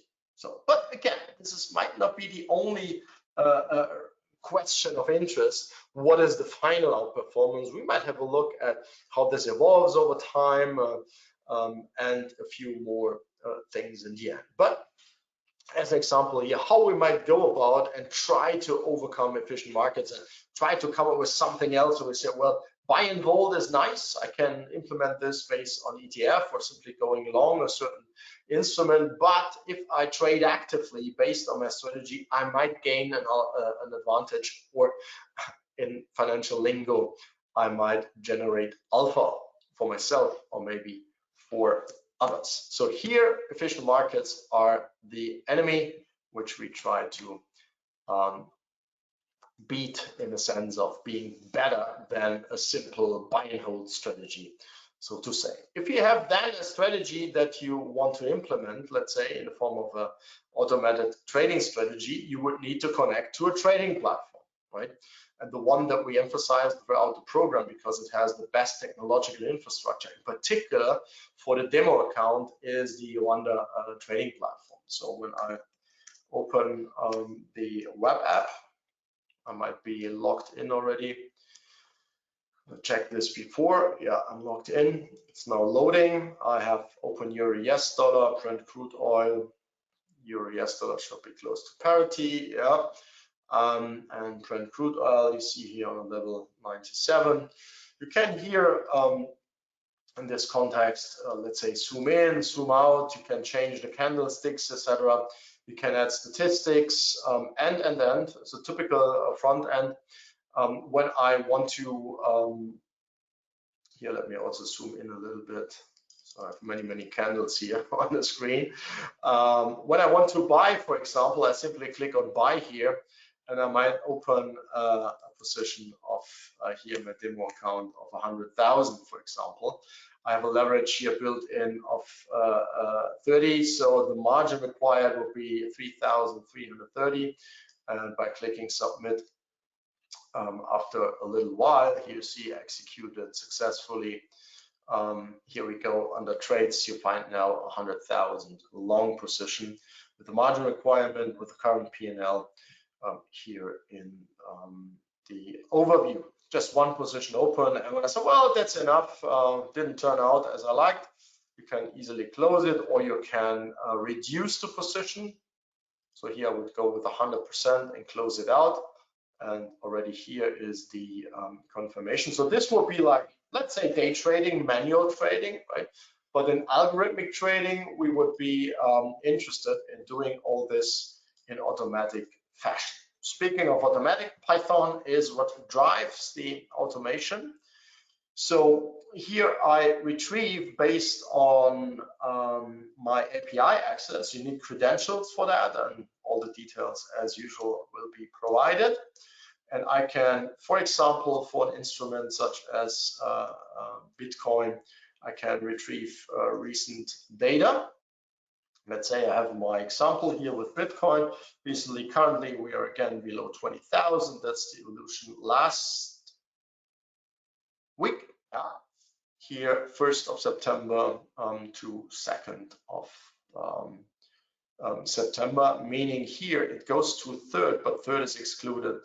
3rd was in this particular case a Saturday. It's 1 minute bars, and I get the mid price for Bitcoin US dollars here. So the momentum strategy, I take like 8 bars of the log returns, and I say whenever the mean value of the 8 bars is positive, I go long, and whenever the mean value is negative, I go short. So meaning if the momentum is positive, I go long, and if the momentum is negative, I go short. So I might change position quite often, and I do the back testing here again, going through my code here. Of course, only for illustration purposes. You see here that Bitcoin over this period has lost a bit, right? So a net return here of -1%, but my strategy at the end outperforms it by 5.2 percentage points roughly. You're right, that's the difference. In between, it's more or less, yeah, more or less always, apart from this period here, above the benchmark investment, but we need to take into account that we have like a bunch of trades, like 460 trades, and transaction costs of trading Bitcoin. In particular, CFDs on Bitcoin, they are well too high in order to make this viable. strategy. So that's just for illustration purposes. Now let's see how we can place orders, like here for BCO USD, that's Brent crude oil. I create an order here simply by calling API create order, specifying the instrument and the number of units. So let's check here. And you see already here BCO US dollar 100 long. That's already in there. This was now from the Python side here, from the Jupyter notebook. I'm going to reduce the order by 50. Let's check. Yeah, only 50 are left here. Wait, maybe I zoom in a little bit. 50 are left. And my next order is about, reducing it by another 50, meaning in this case, closing it out. So this now, it has vanished. We just saw it vanishing here from the list of open positions of trades, right? And I can check now here also the order, the final one, right? What has happened? What was the here units 50, right? Realized P&L. Oh, I did a slight profit even after transaction costs. That's nice, right? But this was of course pure luck in this context. So if you want to stream data, real-time data, let's say for Bitcoin US dollar, you can also do this easily by calling the stream data method, and you get real-time data. That's of course an important point. If you want to do real-time algorithmic trading, you need to get and need to digest and you need to process in order to generate signals and check positions, etc. You need to be able to work with this real-time data. I emphasized this topic already when we saw the overview for the Python for algorithmic trading class, right? So that's now here the overview, I would say, on a basic fundamental level for the Wonder trading platform. So retrieving historical data, doing something with it, being able to place orders, buy, sell orders. We could also use the same techniques to place take profit, stop loss, trailing stop loss orders, etc., and to stream data. These are the basic building blocks. With some Python code around that, we can then implement our automated algorithmic trading strategies. So last but not least, because basically everything that you have seen so far was based on numerical, or as I say, structured data. Structured, usually for me, when I say structured data, I have like a table, like an Excel spreadsheet, but for me it's usually a data frame like table. In front of my cell phone we have some time series maybe as the index, where we have different columns. That's very well structured. Structured is a little bit on a higher level than numerical data, that's for sure. But for me, that's the canonical example. We have numerical structured data, for example, in the form of a data frame of a table, let's say. You might think of an Excel spreadsheet or a database SQL database table, for example, right? Many different examples apply to that. But then we have the whole other universe. Like, if you like, we have the meta and we have the dark matter. And like with matter and dark matter, maybe the dark matter is more important than the matter itself, that we can see, that we can measure, that we can deal with. But here, for us, it's the unstructured data, and this is the text, right? When we think in terms of the finance domain, most of the financial papers or finance books, etc., they are all related to numbers, to prices, to returns, to fundamental data like revenue, profit margin, earnings per share, or whatever. But there is this whole world of text, right? Like financial reports, news articles, social media, etc. And we know how large this universe is. And therefore here, one final example, demo with regards to natural language processing, and to show that several elements there are A, pretty useful, and B, pretty efficient, right? So I want to get started maybe with one of our own pages that you might have visited before. When I pick this up and copy this in here, well, Platinum landing page, I don't want to use it because it has basically all the ingredients of a page. We have like navigation, we have logo, we have here some stylistic elements, we have background pictures there, we have pictograms, right? We have text, we have colors, we have a video embedded, we have buttons, we have, oh my goodness, there's like everything. There's also a PDF file which you find on the page, right? And some other embeddings. We have also pictures here as well, and the form at the end. Quite some stuff. This is what a typical web page these days looks like. And we can use now Python as well, as usual, to retrieve the code, the HTML code from such a web page. And when we have a look at character 1000 to 2000, you see that there is tons of, yeah, I would say non-human readable stuff in there, or at least stuff that is not of interest if you want to understand what is on the web page, right? You see also this file is auto-generated, and then we have function settings, links, or whatnot, right? Tons of things in there, which has nothing to do with the text that you as a human being would typically read on such a page, right? And the whole length of this is 217,322 bytes. It's not that large, but it's also for sure not that short. And now with the little file here, which I've imported previously, nlp.py, when I open this, this has a couple of helper functions, not going here in the details, a couple of helper functions, not too many, and it's not too long, 156 lines. There is one function in there which is called NLP cleanup HTML, and I passed the HTML version to it. And after that, what remains is 9,155 characters. So the basic idea is that we have, via this function, stripped the original file off of the technical stuff that is not of interest, right? And when I now have a look at number 1000 to 2000, so trading, computational finance, asset management, grid access, blah, blah, blah, first finance, get started today, and supercharge your career, etc. So this is now readable text. For us human beings now, I think we have an easy time to basically understand and to read through that, right? Understand the text and simply read it like, let's say, a newspaper article. Maybe since it's a web page, it's not like the nicest English in terms of like prose, but we can read that, and in particular, the machine can now work with it. We can, for example, tokenize the text, meaning that we generate a vocabulary out of the raw text, like intelligence, instructions, international, introductory, investing, joining, right?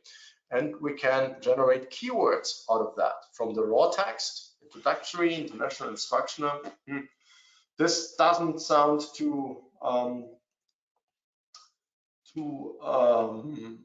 telling to me, so maybe not the best way. Maybe we would need to work a little bit harder when I use the tokens for the same thing. Bootcamp, interesting, platinum for sure, TPQ, variance, that's interesting that this shows up, but it's still not good. But the final thing hopefully gives us a little bit of a better overview. And this is a word cloud, that's a bitmap, right, which generated based on the text here. And this now I think makes real sense, right? Algorithmic, computational, quant, Python, platinum, program, trading, machine, resource, finance, sessions, package, live, material, hours, management, learning, asset, right? This now gives you a good overview of what might roughly be the content of such a page, right? This is now a static page, which gets changed only so often, but we could also go, let's say, with a news page, like financeyahoo.com. There's a, let me just go with the, oh, where do they have, oh my goodness, all, deny them all. So now we are the news page, and you know, this is updated more or less in real time. There's numbers, there's also pictures, there's tons of text here, right? And this is something which regularly is updated based on a content management system. And of course, you can, instead of such a static page, you can do the same exercise here also with such a dynamic one, which is updated regularly. The same reasoning applies with regard to technical stuff that you find there. This is 4 times as long roughly as the other one.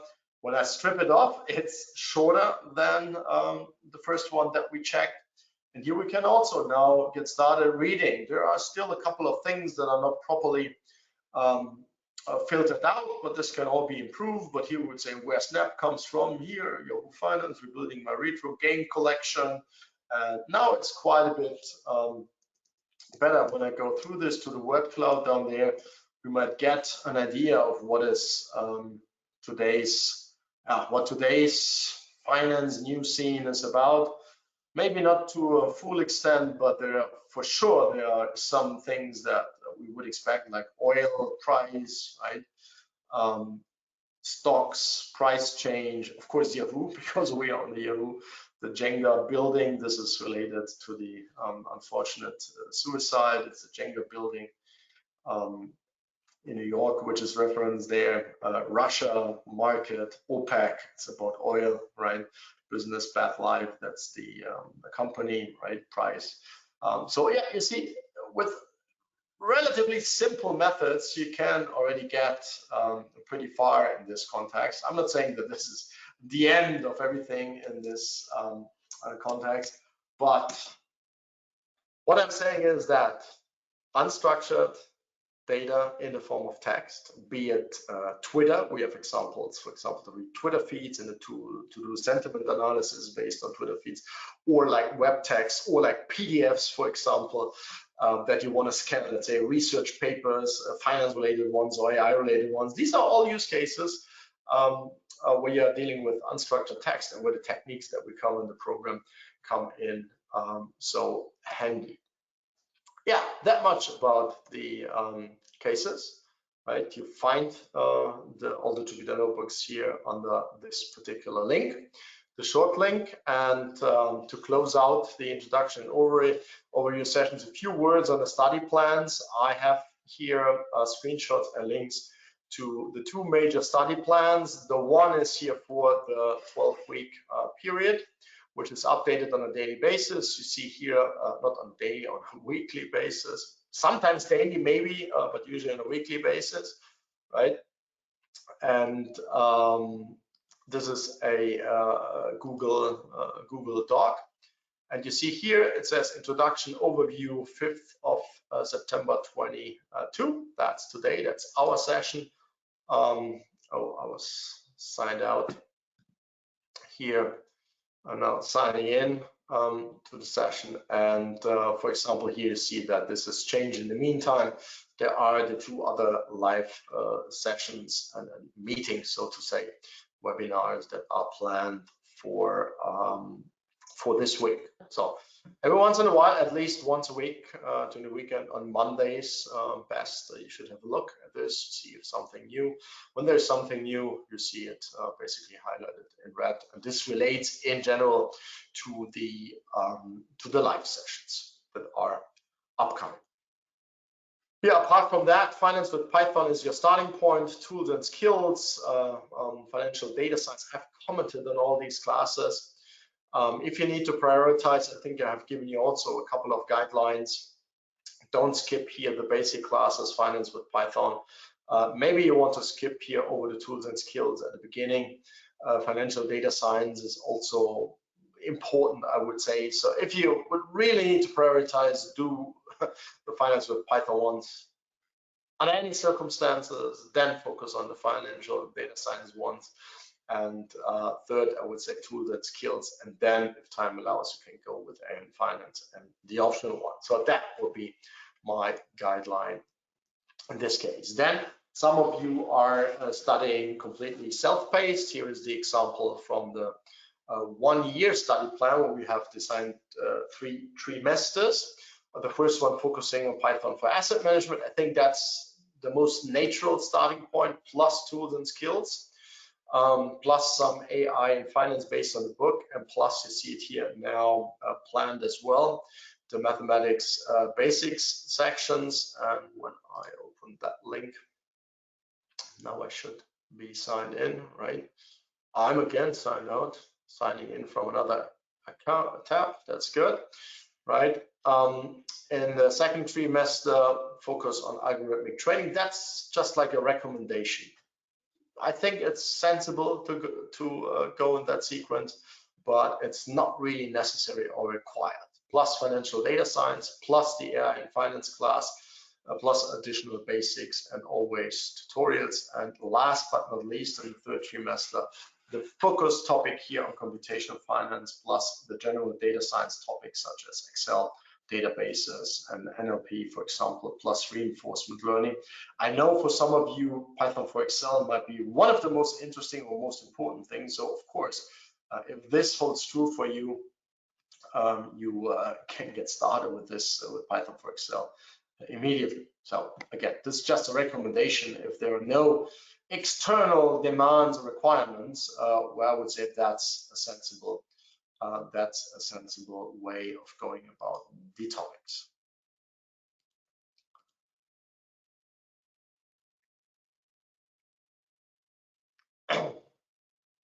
Yeah, the question is full-time versus not full-time. I mean, the more time you can allocate to the program, the better it is for you, I think, and the faster you can move ahead, right? So if you are a platinum delegate and you don't want to overdo it, for example, if you have like a professional life, meaning a job and a family, a private life, right?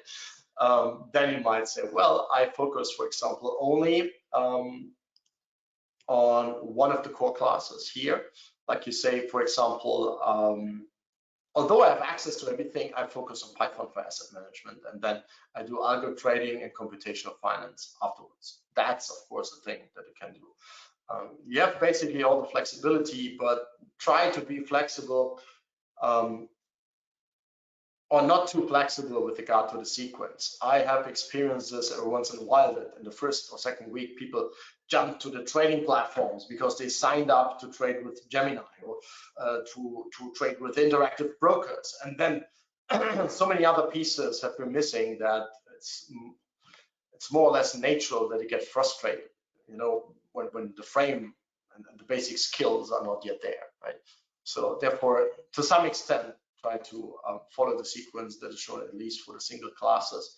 But otherwise, you might also, for example, ask a question on the Discord server if you are not sure about the elements. So with regard to the guiding principles, Python first, that's hopefully clear that we are not a master's in finance program where we also use a little bit of programming, right? So it is about Python programming for finance. So that should be it. That's the implementation that is the focus rather than theory or practical consideration. Practical meaning, yeah, my company uses X, Y, that in this context. How can I go about?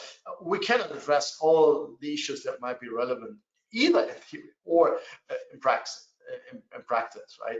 We focus here on the intersection of Python programming and finance. It's all specific. So almost everything that you would see doesn't have the approach to be as general as possible, but rather the contrary, to be as specific as possible in terms of the Python implementation. Not always, right? It's not always that we say it's just like one numerical example, but once you get to the numerical area, it usually is that way. It should be reproducible, so more or less for all the exercises, meaning all the Jupyter notebooks, maybe additional code snippets that we provide, we try to provide you with a data set that you can download so that everybody has access to the same data set and that there are no issues with access to the data via APIs or outdated data or whatnot. So the data sets are typically specified, exactly specified, and are provided for easy download, for easy retrieval. So reproducibility here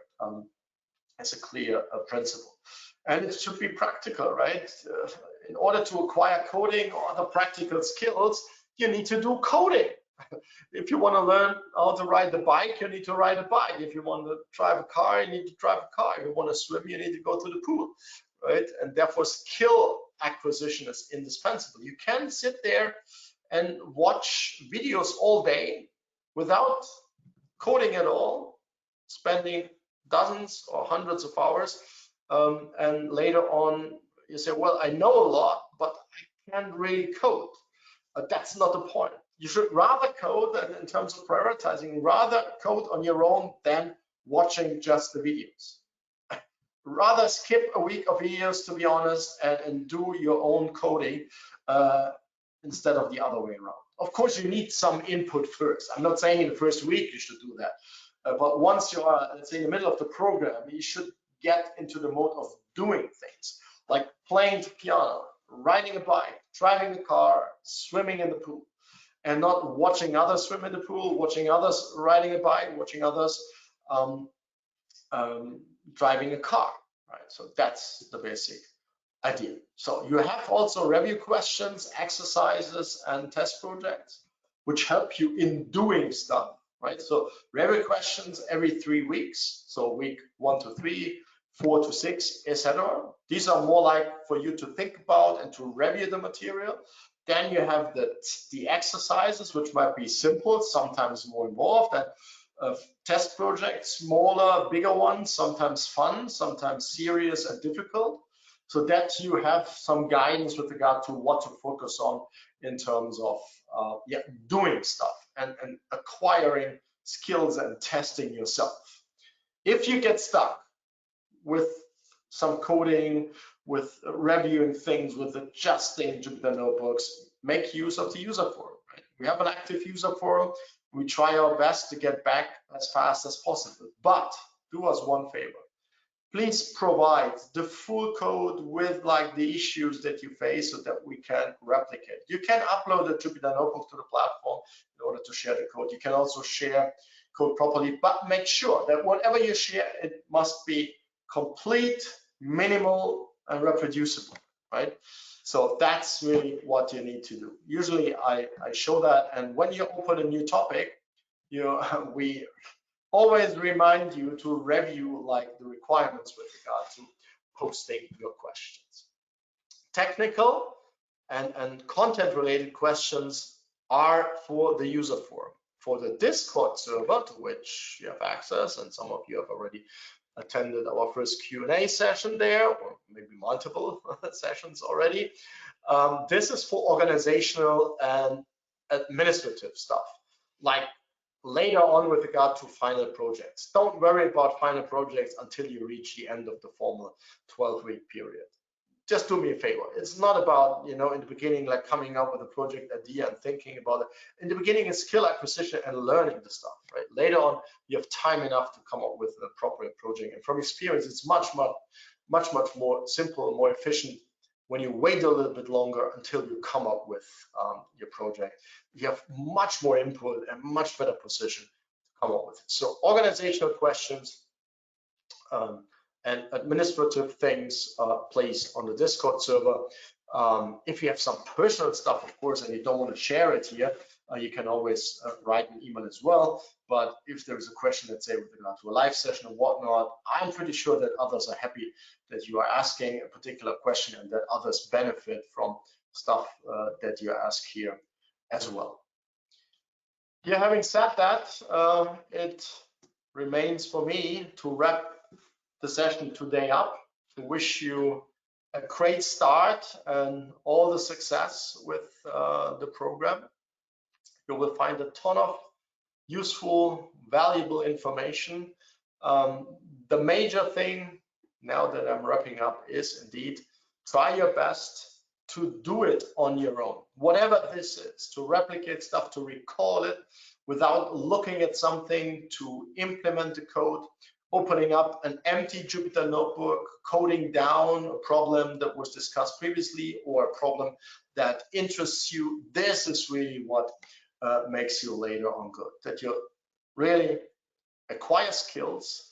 You don't need to remember all the details from all the sessions, etc. That's for sure not the point.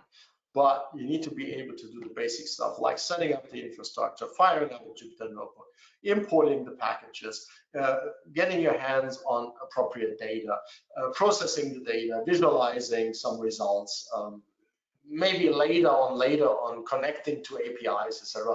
But the basics first, and if you focus on them and do it on your own, I think you can make the best out of the program.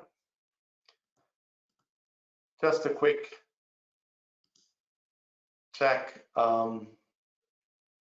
Yeah, there's somebody asking whether the final project is the only way to get the certificate.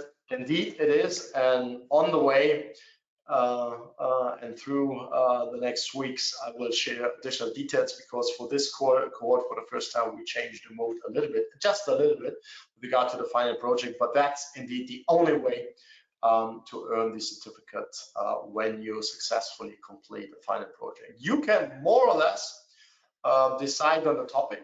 There are a couple of requirements. Again, these are shared, but the final project with all the requirements around it, that's the only way in order to get the certificate. In that sense, all the best, take care, and I see you in one of our next sessions. Bye-bye.